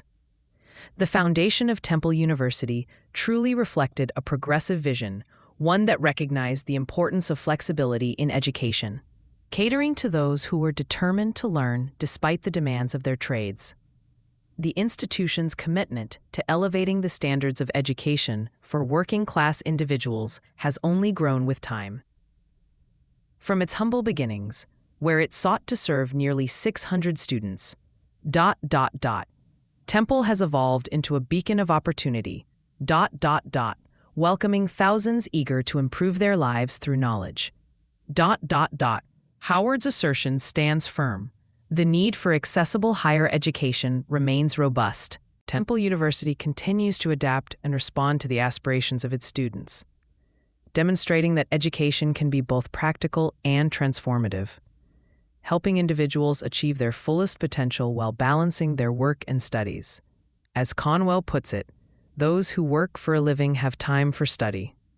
He may not explicitly state it, but he has certainly created the opportunity. He takes particular pride in offering lectures and recitations that can be scheduled at nearly any time convenient for the students.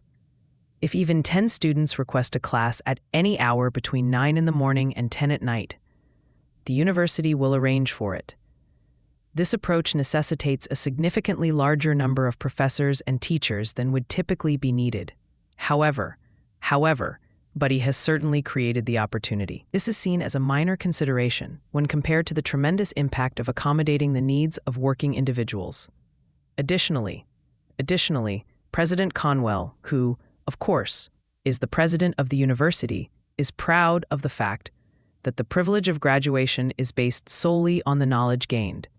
Graduation is not contingent upon attending a specific number of lectures or being enrolled for a certain number of terms or years. If a student can complete 4 years of coursework in 2 years, or even in 3, they are encouraged to do so. Conversely, if a student cannot finish it in 4 years, they will not receive a diploma. Clearly, Temple University is not a place for those who seek only a few years of leisurely indulgence. It is a thriving environment for dedicated workers, not for individuals who simply want to boast about having attended a university. The student body is primarily composed of individuals from various professions, including railroad clerks, bank clerks, bookkeepers, teachers, preachers, mechanics, salesmen, pharmacy clerks, city and federal government employees, widows, nurses, housekeepers, brakemen, firemen, engineers, motormen, conductors, and factory workers. It was when the college reached a level of strength, advancement in scholarship, and a broadening of its scope that it earned the title of university. This official designation was granted by the state of Pennsylvania in 1907. Today, its educational framework encompasses 3 distinct school systems. First, it provides a high school education for students who have to leave school after completing elementary education. Secondly, it offers a comprehensive college education, featuring subjects taught in well-established, high-quality colleges for those students who must leave after high school. Lastly, it provides advanced scientific or professional education for college graduates who need to enter the workforce immediately, but are interested in pursuing further studies in fields such as law, medicine, or engineering. Out of last year's enrollment of 3,654 students, it's intriguing to note that 141 chose to study law, 182 pursued theology, and medicine, pharmacy, and dentistry combined attracted 357 students. Civil engineering had 37 enrollees. The Teachers College, which offers normal courses in subjects like household arts and science, kindergarten work, and physical education, had 174 students. What's particularly interesting is that 269 students opted for technical and vocational courses, including cooking, dressmaking, millinery, manual crafts, school gardening, and storytelling. There were 511 students engaged in high school coursework and 243 in elementary education. Additionally, 79 were studying music and 68 were training to become nurses.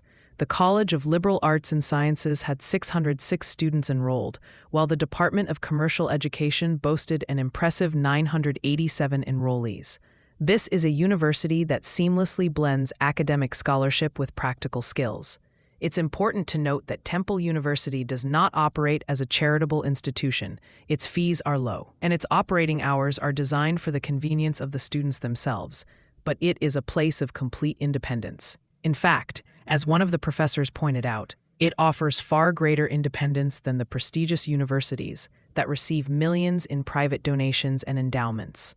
In its early years, Temple University was desperately in need of funding, and there were often moments of excitement when it seemed that a wealthy benefactor was on the verge of making a donation. Yet, not a single one ever followed through, and now Temple takes pride in that fact. Temple University, to quote its own words, is an institution for strong men and women who can labor with both mind and body. The management proudly states that, despite many coming from far and wide, not one of the many thousands ever failed to find an opportunity to support themselves. Even in its early days, when funds were desperately needed for the essential buildings, the university, then referred to as a college, had gained the loyalty of those who understood it was a place where neither time nor money was wasted, and where idleness was seen as a crime. Donations poured in from devoted supporters, including $400 from factory workers who each contributed 50 cents, and $2,000 from policemen who each donated $1. In the past 2 or 3 years, the state of Pennsylvania has begun to provide a significant annual sum to Temple University, marking a public acknowledgement of its importance as an institution of great public value. This state funding is directed towards investing in the ambitions and intellects of those eager to learn.